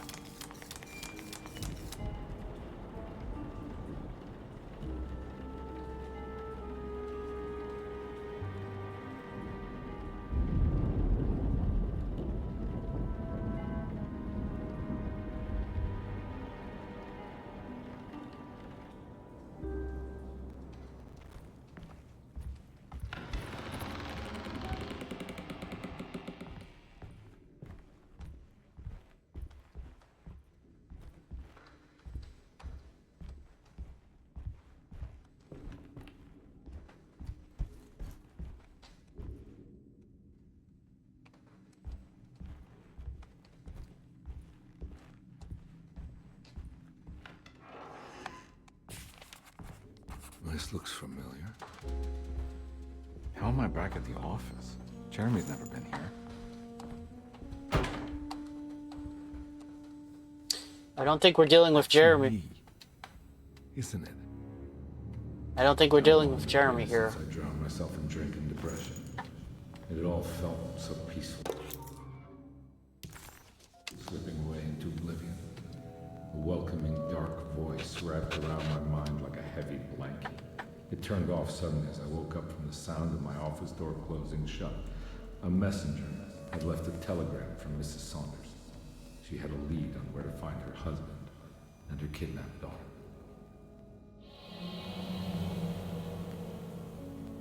Is this talking about Alone in the Dark too? God, I used to drink so much back then. When was this exactly? What case was I working? He was back in the French Quarter, his office to be exact, a place Jeremy had certainly never seen. It could only mean that the dark man had reached inside Edward's mind and conjured this place for him to suffer.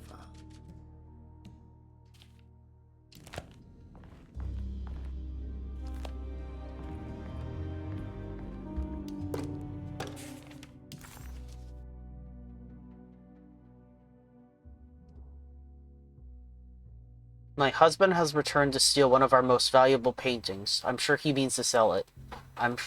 If you hurry, I'm sure you can track him down.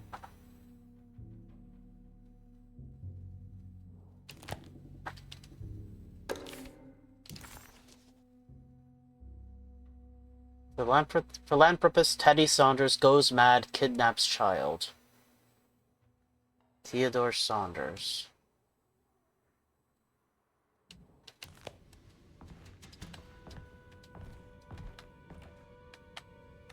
Oh, there's...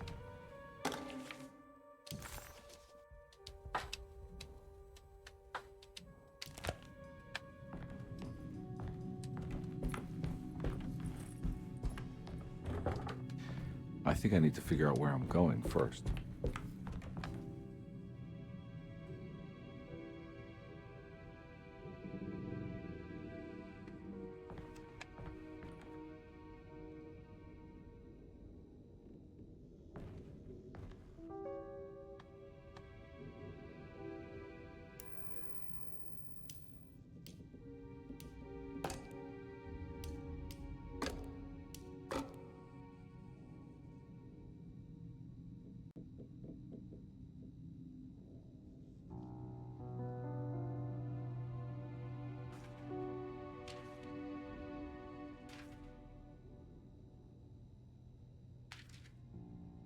Hey, wait, the little toy shop burglar lot. Is this...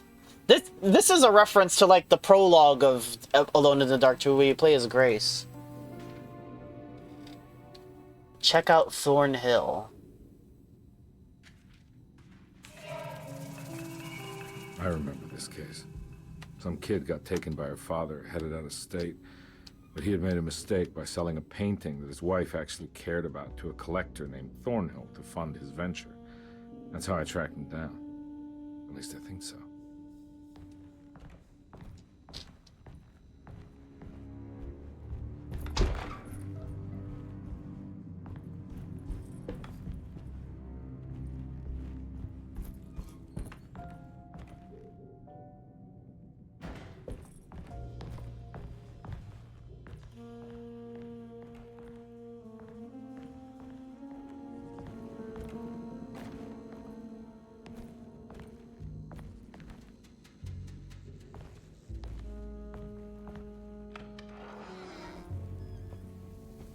Oh boy.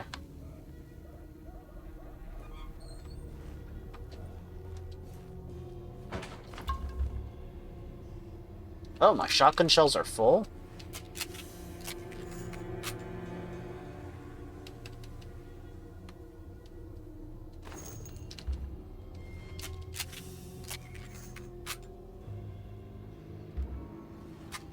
Maybe I should use my shotgun for a bit here then.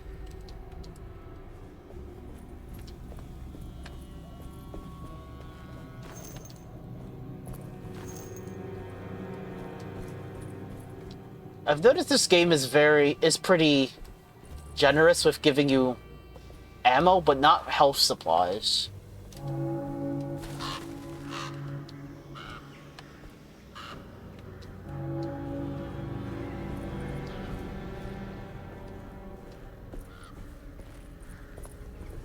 I can't go that way.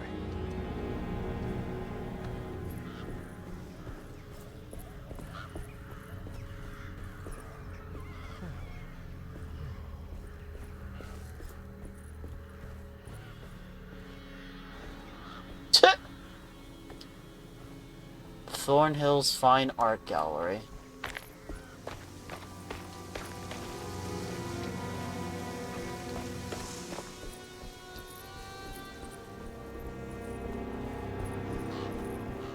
Thornhill wasn't a bad man, but he had principles keeping him from handing out information about his deals.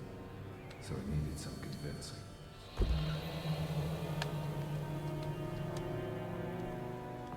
Well, every case can't be squeaky clean.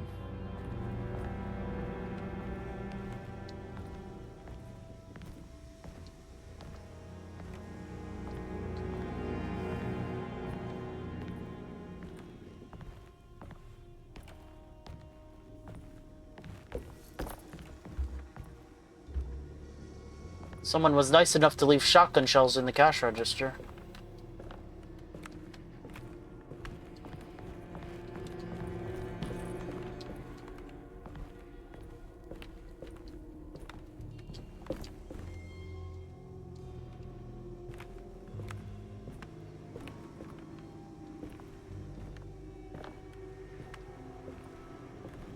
Mr. Saunders had sold a valuable painting to Thornhill, hoping the money would carry him to wherever he was going.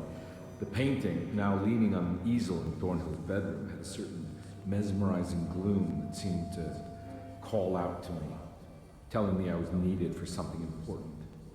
I felt myself falling into the painting, only being brought back by Thornhill, thrusting an address to a Hotel St. George into my hand, and asking me to get the hell out.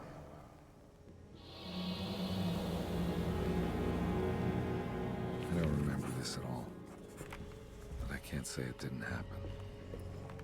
The kidnapper had sold a painting to Thornhill, the collector, to pay for a car and enough gas to get out of Louisiana.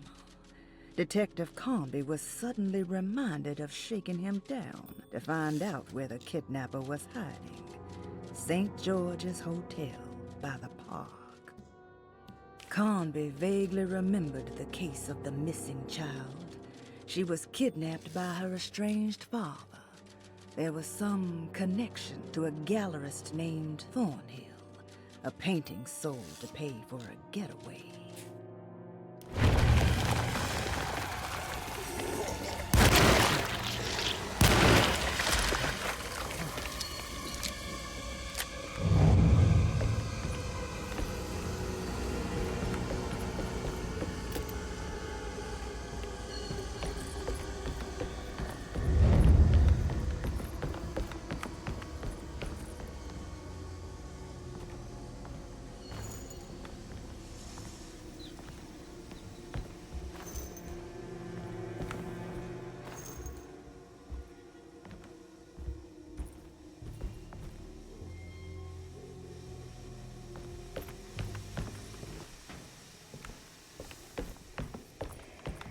Okay, so I actually am supposed to go this way.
I can't go that way.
Hello, Dag.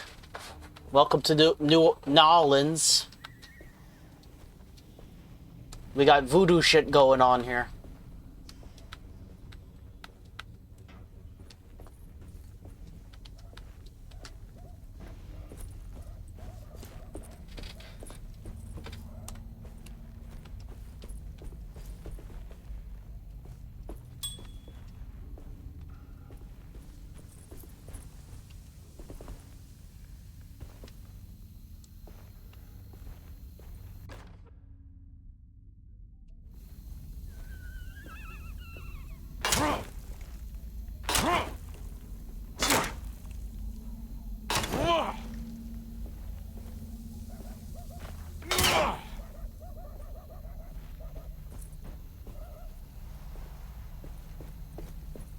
Oh, I see.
On my way to the hotel, the Morton gang caught up with me. I owed them money, a lot of it. I can't remember what for, probably some dumb gambling debt growing in size for each payment missed.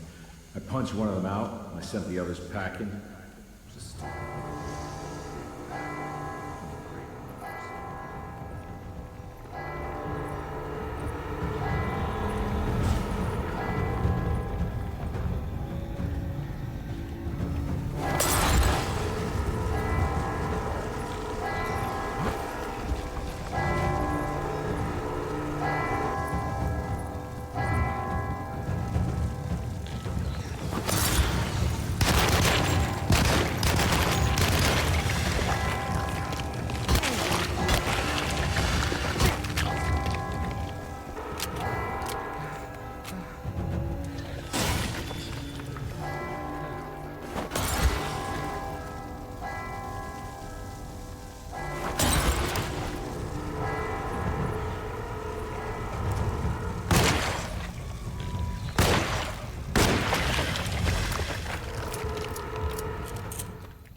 Buddy? You okay there? You're kind of humping the floor.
Hotel bill dated December 21st to 25th, 1928.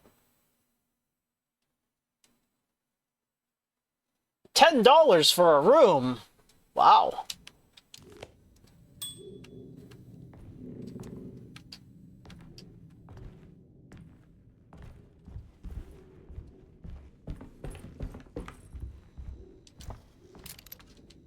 I found him. In the hotel ledger, I recognized the handwriting of the signature, Ted Stryker. It was him. I could feel it. It was the kidnapper I was hunting. I put on my knuckles and hurried up to his room.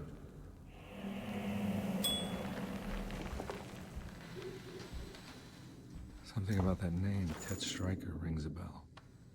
Feels vaguely familiar.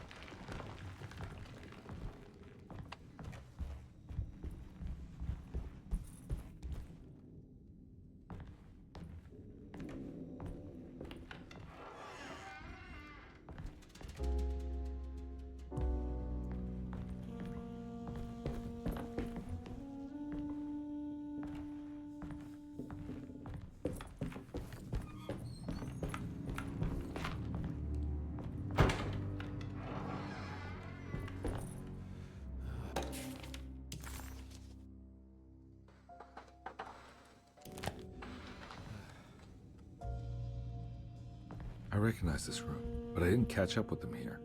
I must have followed them. But where?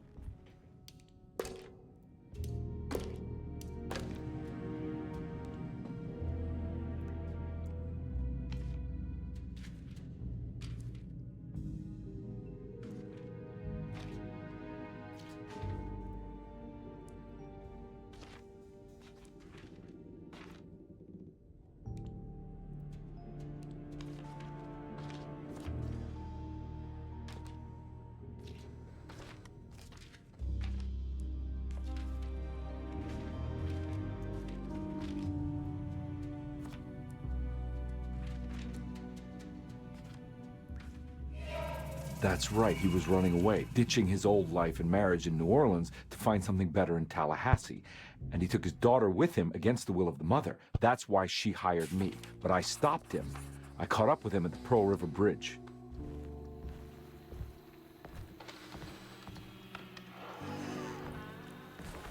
Pearl River.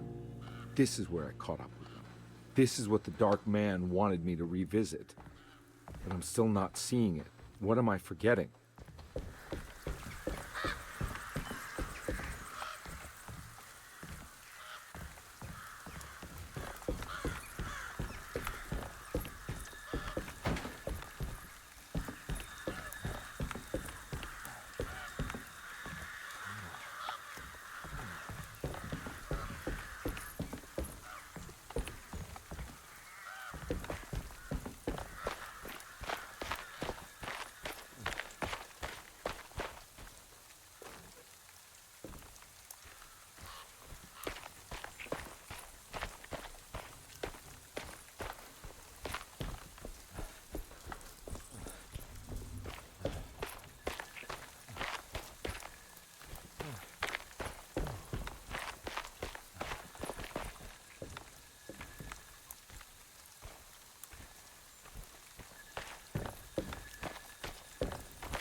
Can't go that way.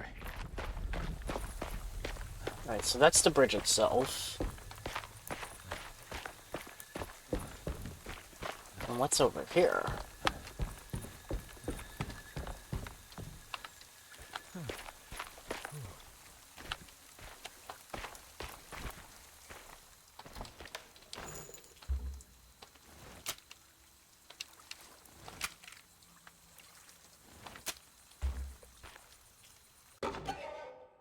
Profane totem.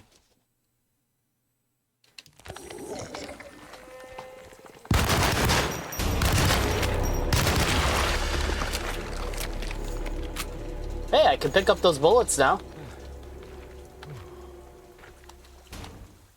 Thanks, dude.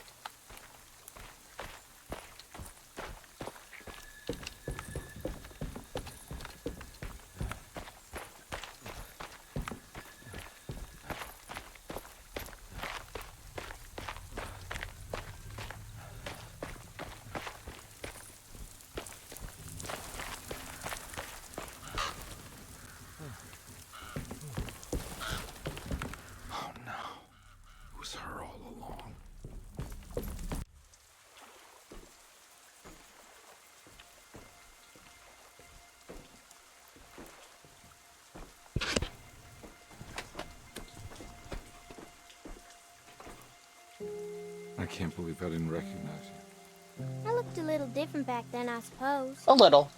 Was any of this real? How do you mean? This day, just... so much is happening. I can't... I think I've lost my head. Do you need me to apologize? I mean... I am sorry. I don't think I need to begin to explain. You're just a kid, Grace. I'm really sorry. I didn't mean for it to happen. Lies. More lies. No, really. I thought I was being a good guy by handing you over to your mother. I didn't know. I couldn't have known that she wouldn't care about you. I don't know how this works. What is this for? Some form of admission of guilt. Maybe acceptance. It's what the Dark Man wants. I guess we just watch my father die again then. You think he's alive? I know he is. He's down there, scared that he won't be able to get out. That he will drown with his daughter again. What are you saying? We gotta save him! We? Do it yourself. I'm down there with him, remember?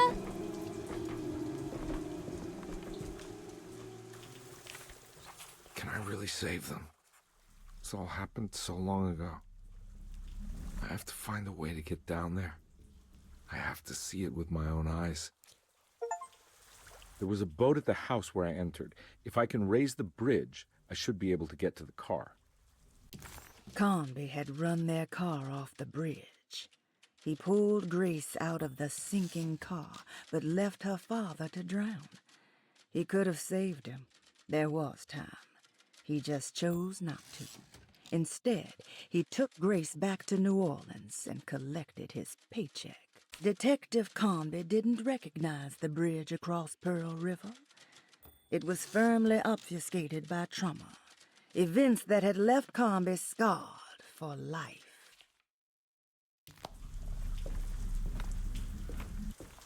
There must be a way to save you both, right? Why else would I be here?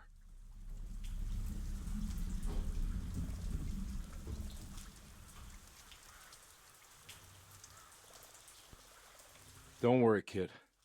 I'll think of something.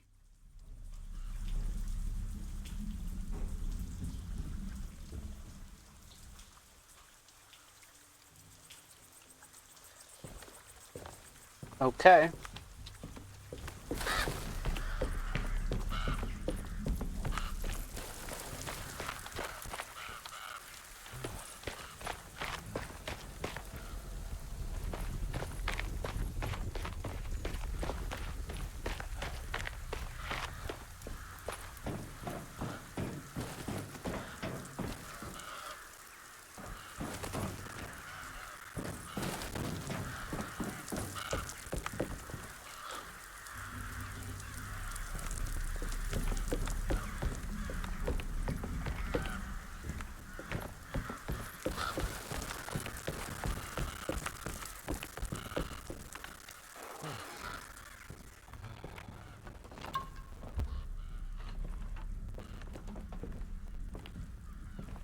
This must be where the bridge is operated.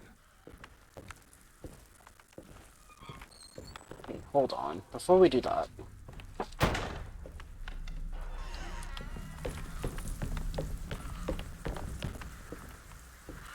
Oh.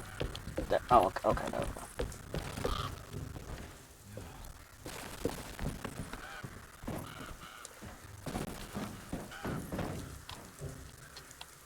Is there even anything? Nope.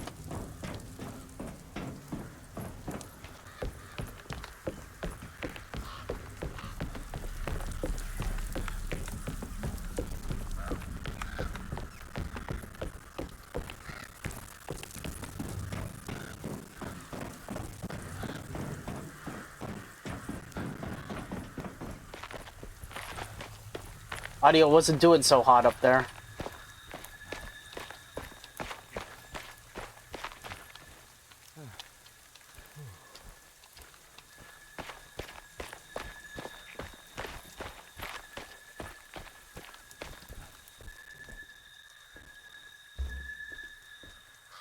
Oh, is that all that's over here? Alright.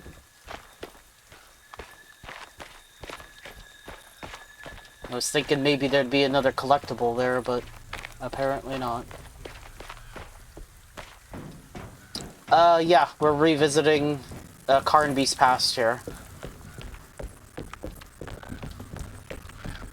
I think these are events that took place prior to Alone in the Dark 2 happening, but I'm not 100% certain, since I've never played it.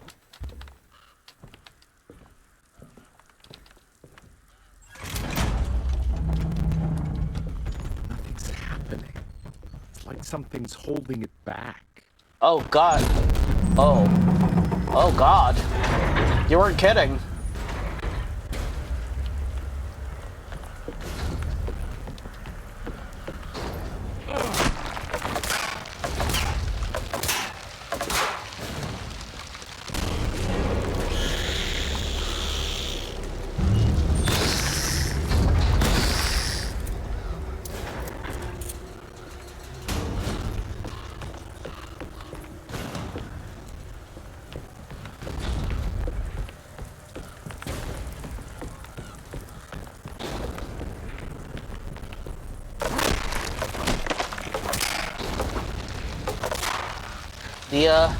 The audio ain't doing so hot here.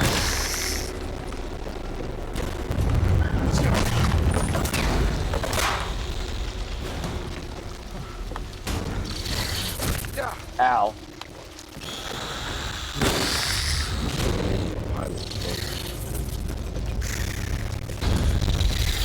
Oh, God.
Oh my.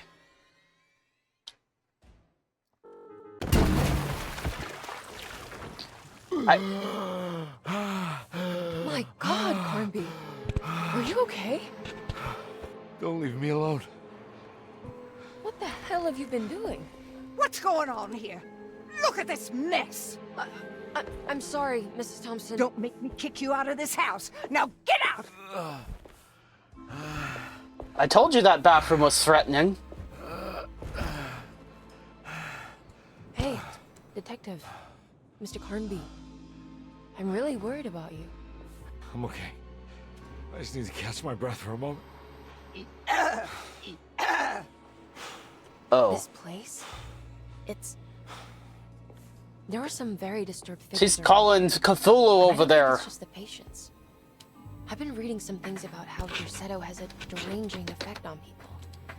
I think it might explain things. What? Just take it easy, okay? I'm gonna go find a way into Dr. Gray's apartment. I want to know what he's hiding. Emily, don't worry. I think I'm close. I'm gonna set everything right. Just be careful. He tried to. She just thinks he's crazy.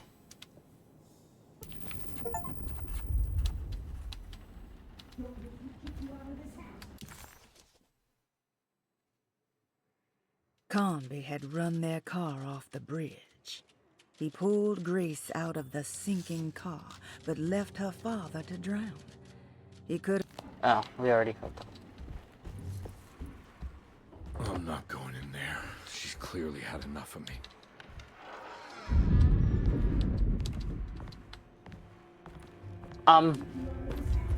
So was that actually...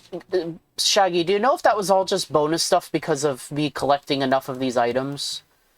I don't think I can unlock, like, a new ending until I get more of them. But, like, this just seems like bonus story so far. Like, it didn't seem like I had to do that.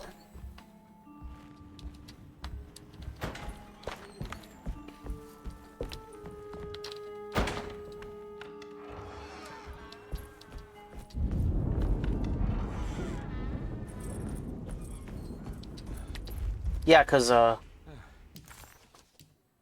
had the key to Dr. Gray's office for quite a while now. I probably could have just gone there and... I feel like that was, like, a side quest.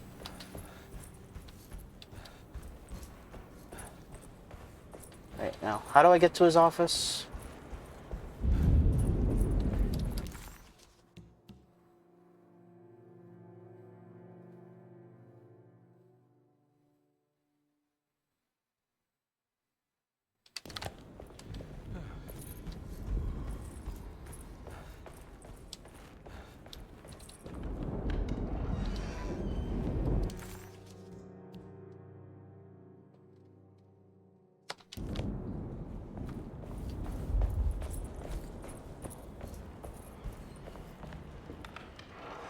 There we go.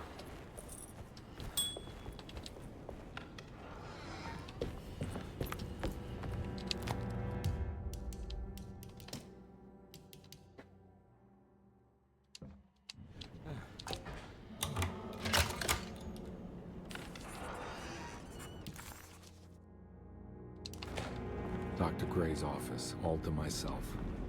Let's see if we can figure this guy out.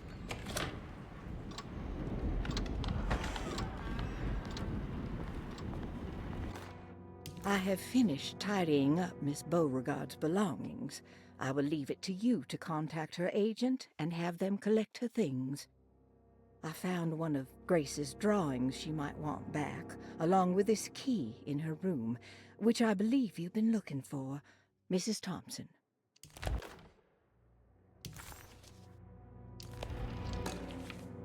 This is where McCarthy has hidden my favorite young. It's very important.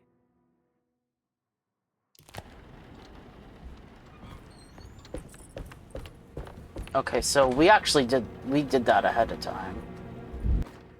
Dearest Dr. Manzetti, I find myself in a losing battle with my patient. As I've disclosed in my previous letter, his delusions have him completely captured. It's bad enough that he is torturing himself with paranoia, but his madness turns out to be quite persuasive to others, effectively laying the ground for mass delusion. I am writing to you in hope that you can give me some guidance. Beyond my ambition to avoid devastating surgery on my patient, I have grown worried about my own defenses. The words of my patient are deranged, yet they often resonate with something primitive within me. I have tried photographing his brain with X-rays. It was surprisingly difficult to get good results. Dark blotches on the plates kept obscuring all details. My patient looked at the bad plates and cried out in terror, telling me the dark areas was the shadow of the worm, eating him from inside. I could not see anything out of the ordinary. I hope this is a sign that my mind is not as receptive to the madness as I had feared. After further inquiry, my patient described the shadows inside his mind as some kind of chthonic monstrosity that wants to undermine his sanctuary.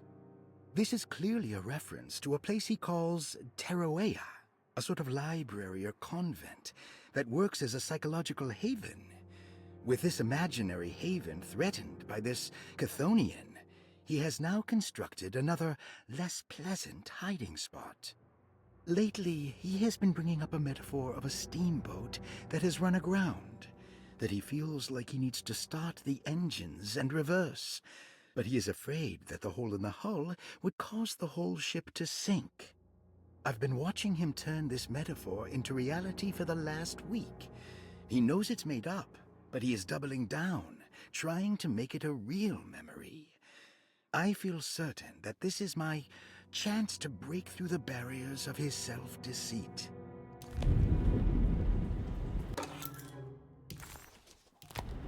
Ah, so we finally have the stairwell key.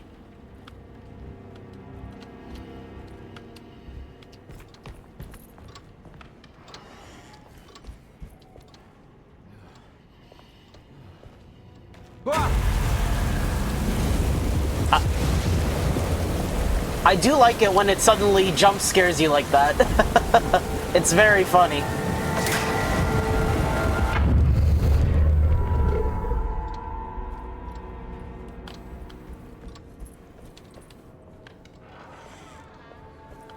Maybe not quite yet.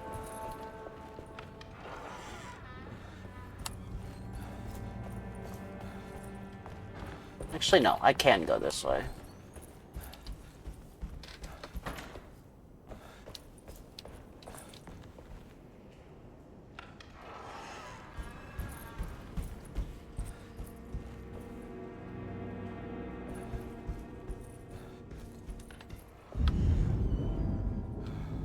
Oh, now it's steamboat time.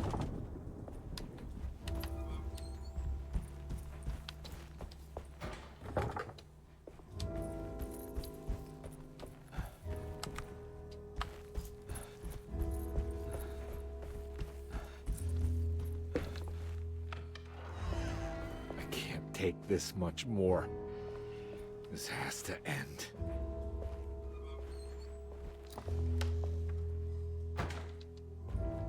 Oh, there's only cash in the cash register.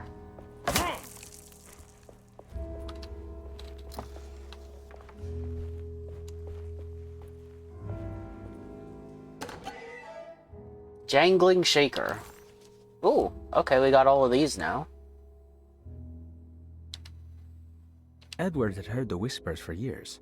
When he lived in Brooklyn, it was only on rare occasions, like when he as a child climbed that tall tree in Central Park, or when he almost drowned in the Hudson River, trying to save his despaired mother. The whispers became more common as he moved to New Orleans, but still rare enough to be ignored. Now as he walks the halls of Derceto, he knows what is calling him. He doesn't want to admit it, but the dark young in the conservatory is telling him to sacrifice the Cabris and corn.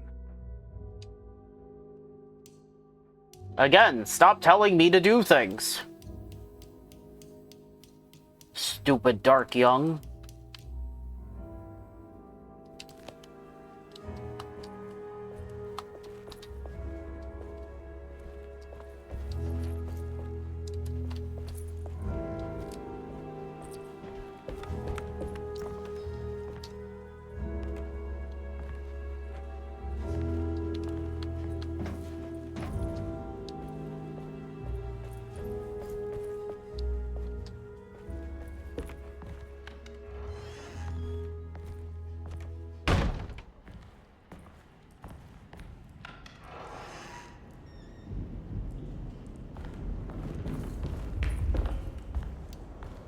Oh.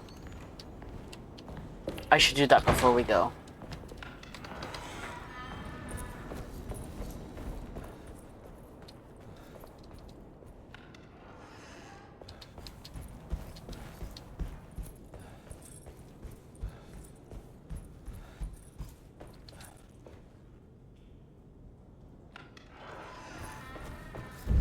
You'll see in a minute. There's a puzzle that's been waiting for me to complete it, but I haven't gotten the piece until now.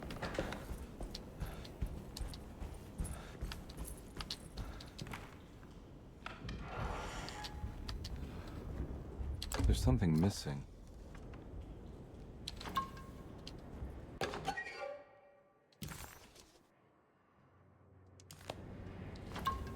Nice.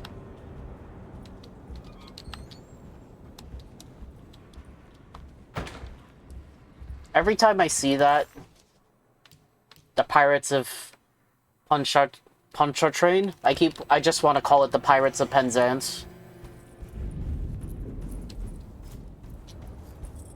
I'm not sure what compels me to do so.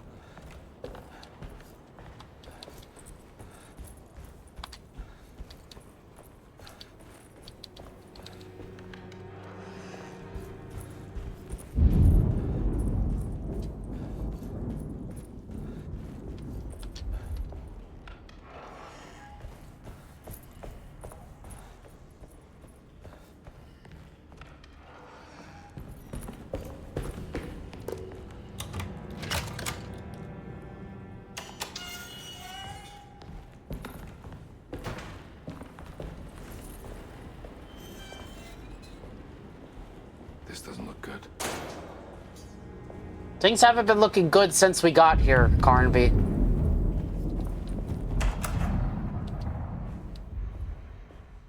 Ugh. Oh god. Oh god. This room is too powerful.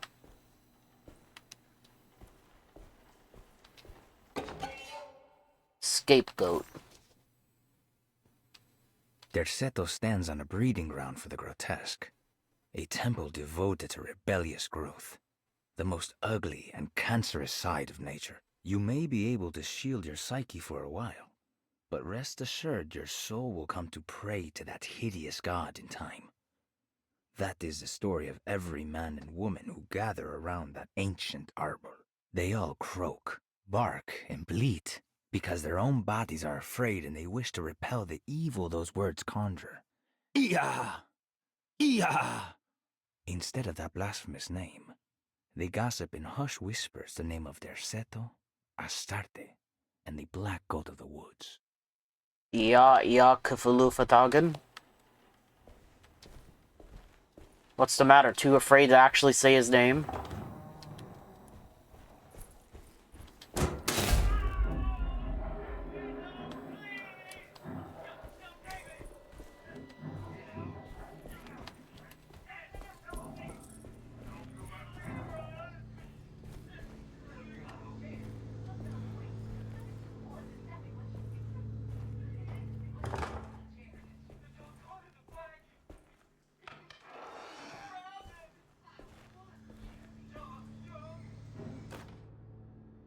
A radiograph.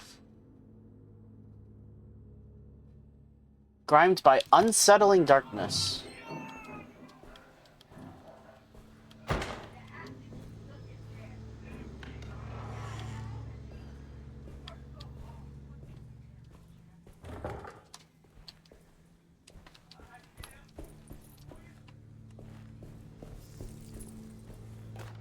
Radiography. Patient Jeremy Hartwood. Date June 14, 1930. Plates. Jeremy's skull proved difficult to capture properly. Partial radiographs worked best. A complete picture of the brain can be assembled by piecing 3 plates together. Observations. Even when looking at an assembled version, a shadow covers significant parts of Jeremy's brain. Possible tumor, but more likely that the equipment is failing. Jeremy reacted strongly to the pictures and claimed to see a giant clay worm eating and displacing his memories. Notes. While this exercise has left me nowhere closer to an answer, I feel confident that a Burkhardt lobotomy should sever all necessary parts.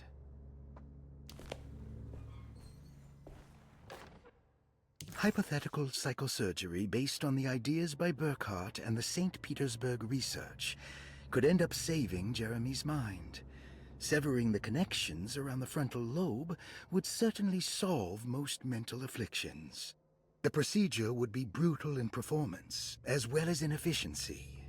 An ice pick pushed through the edge of the eye and into the skull would untether the nerves like Alexander cutting the Gordian knot. As this would likely leave Jeremy in a very different condition, all other paths should first be explored. The medical instrument I would need for this lobotomy is missing, and I should have Waits order a new one.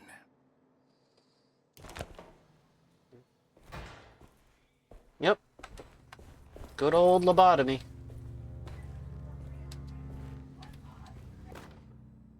There's the second radiograph, the surgery room key.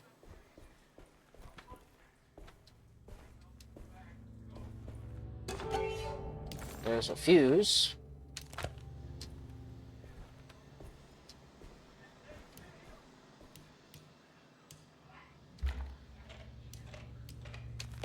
Gonna need more though.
Tell us what they are saying. What are they saying, Jeremy? Ever the praises, abundance to the black goat of the woods. Hear us, Mother, and take pity on us. This is some messed up stuff. What else, Jeremy? Accept our sacrifice and judge our work. Shubnagrad! Shubnagrad! The black goat of the woods of the mountains!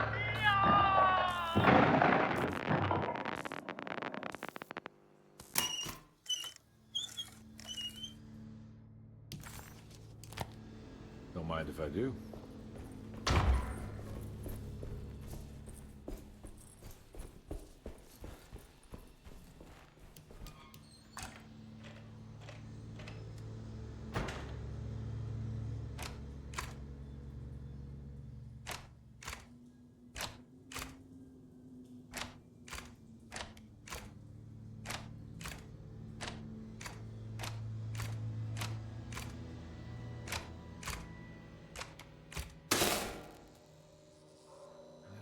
That's better.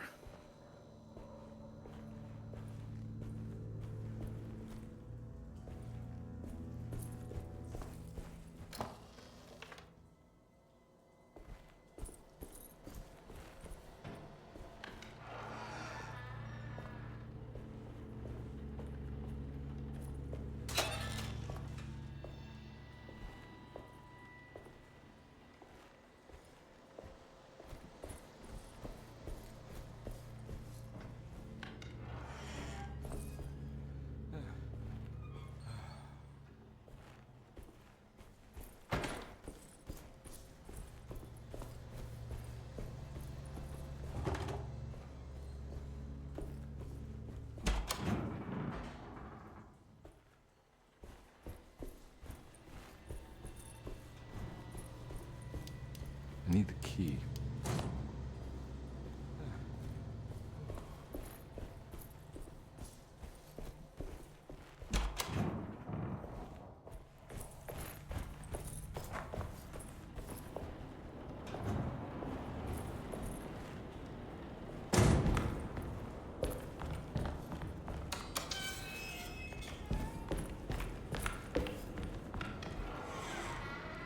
Am I? I'm just back in Derceto now?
Just want to make sure I'm not missing something. Because it just let me go back there.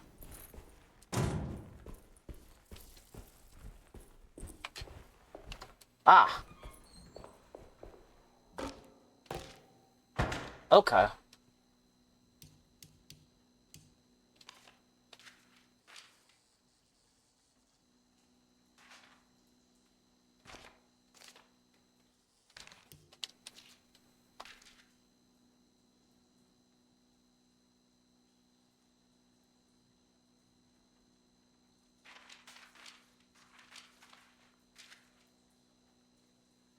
Alright, so there's 3 of these altogether.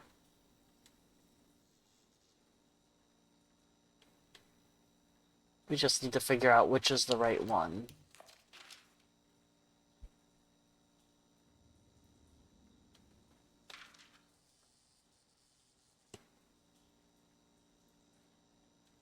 That looks correct.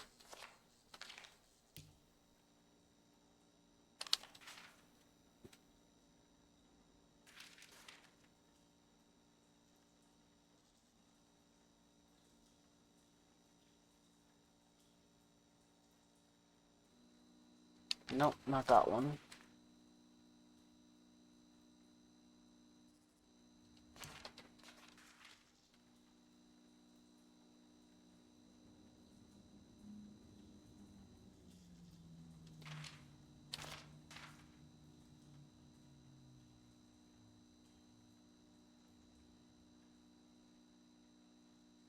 Hmm.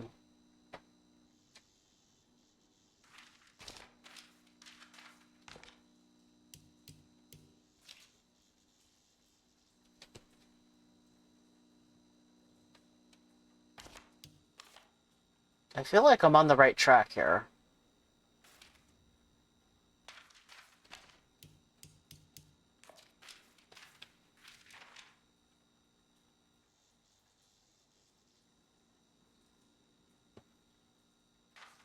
That doesn't seem right there.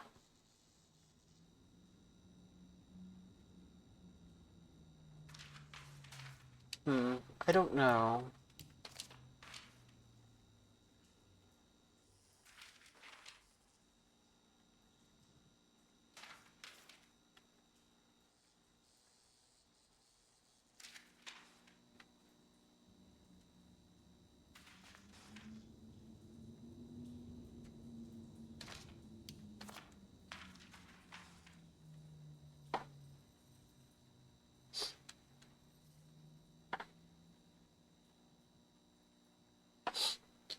Because 2 of them are a red herring spook. We need to try and figure out which is the correct one.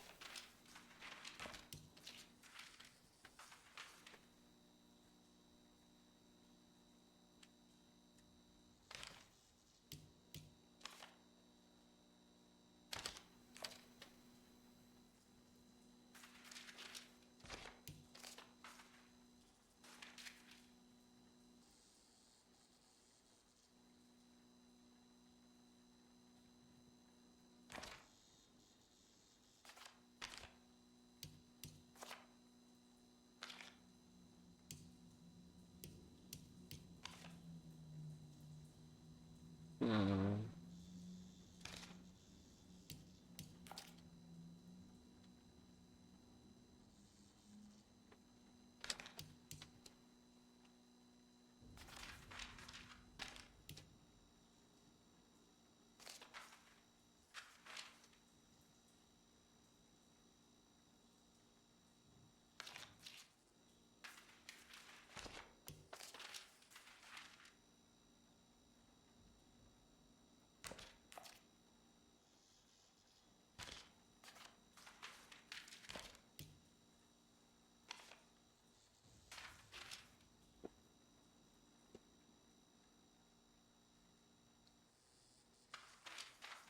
I feel like this one is definitely, like, one that needs to be here.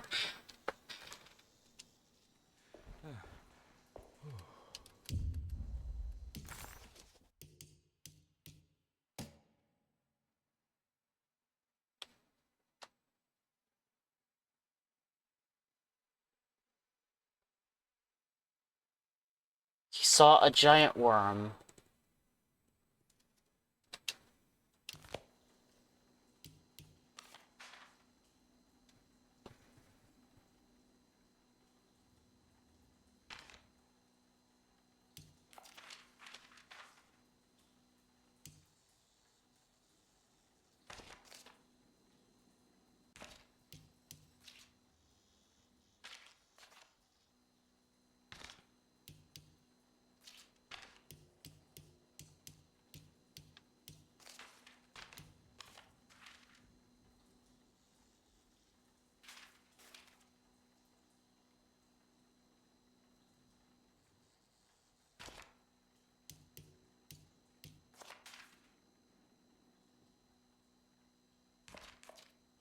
This doesn't look right with this.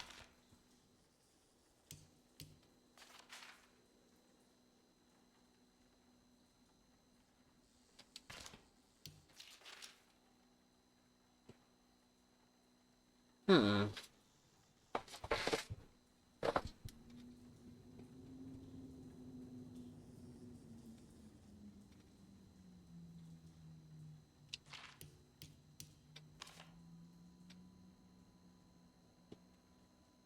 Yeah, I don't know how precise it wants me to be. Does it only want me to line up the dark parts?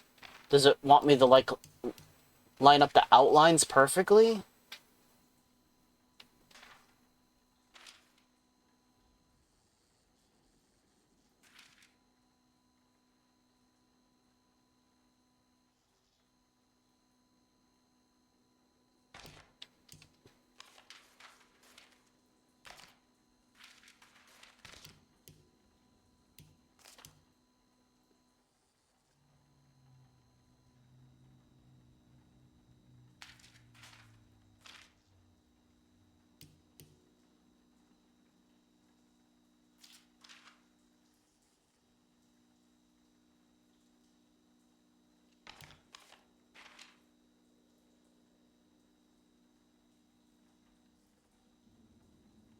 I don't think this one works here at all. Because the dark spot doesn't match these ways at all. No, so I think that one's not gonna work. Aha! Jeremy's darkness. A broken piece of burned clay, its size suggested being a part of a statue.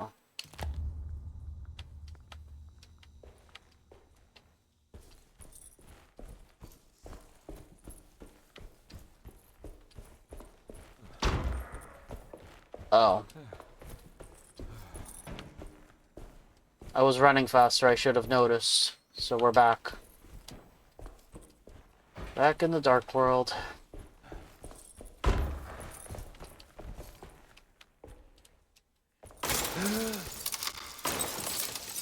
Uh-oh. Why does this keep happening? What am I supposed to do?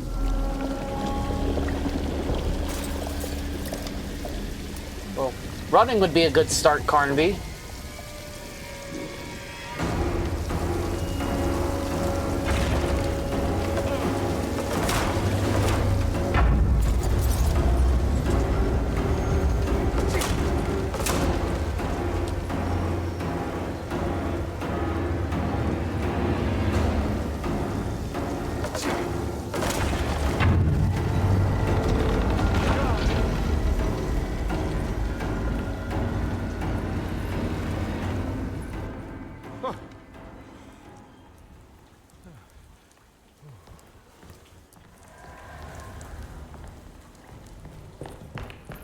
And we're back here. Well, perfect time to have a look around this place.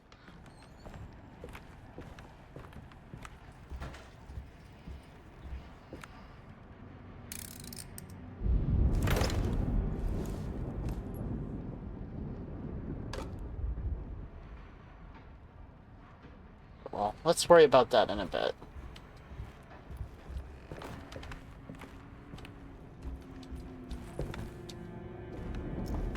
What is that?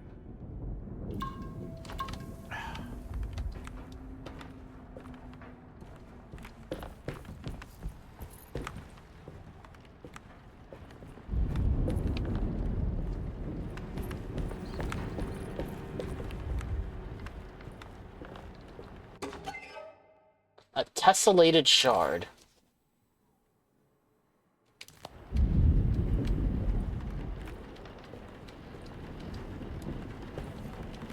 Yeah, it does seem like a bad idea.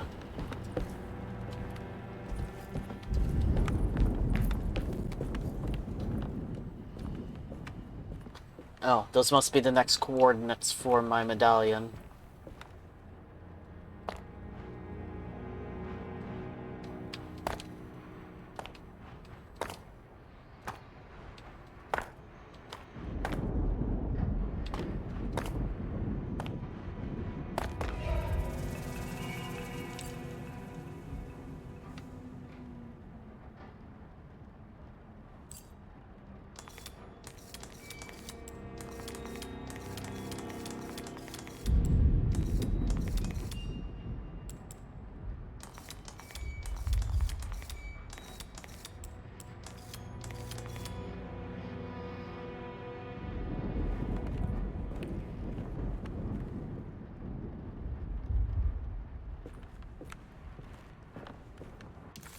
Could that actually be a 6 and not a 9?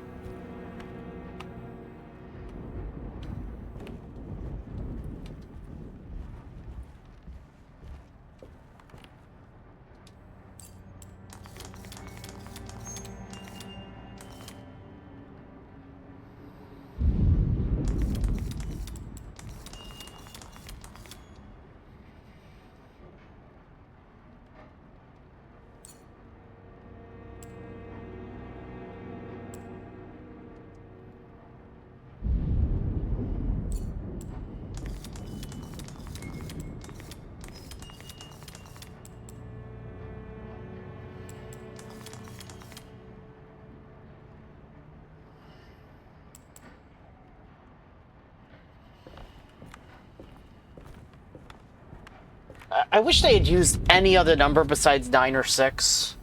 Really?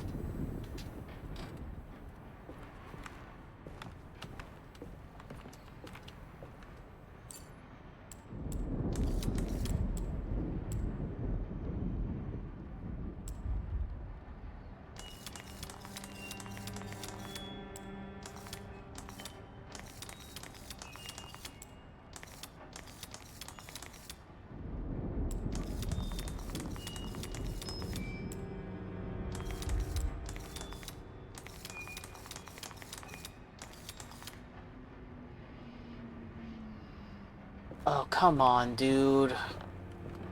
What am I not getting here?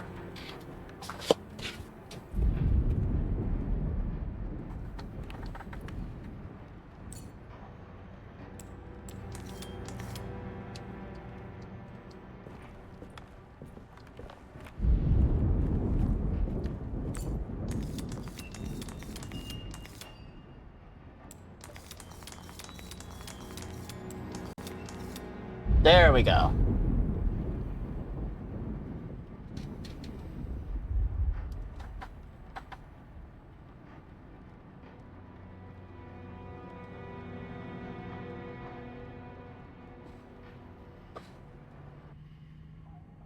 See, looking at it, I wasn't sure if it was supposed to be a 9 or a 6.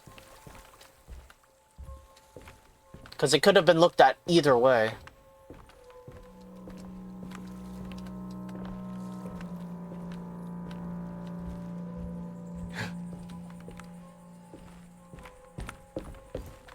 You can do other combinations, but it has to match with like what's going on with at the room at that current time.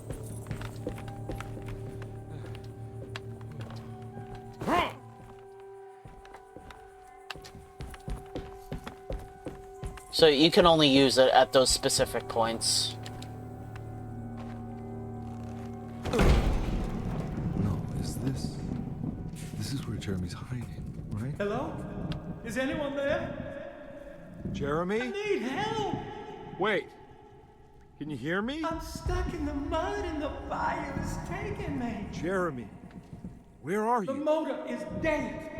I can't do anything more. Hang on, Jeremy. I'll figure something out. I'll get the boat running. Jeremy was calling out for help, but Carnby couldn't figure out where the voice was coming from. For a moment, Carnby wondered if the boat itself was Jeremy, or if he was below it somehow.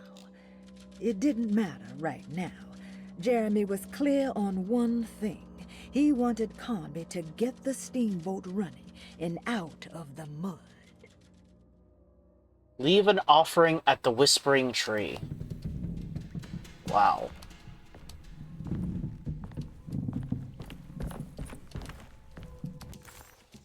Carnby entered some new, mucky dreamland of Jeremy's, a long-abandoned steamboat aground in the bayou.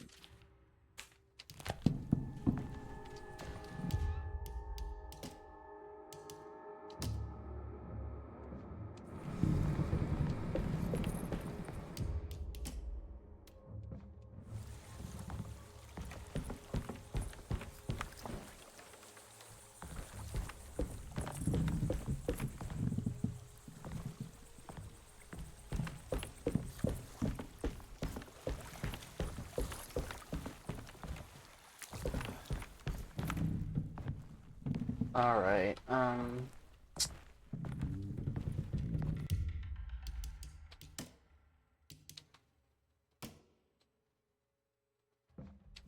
Alright, I've been going for like 3 hours now. This will probably be a good place to stop.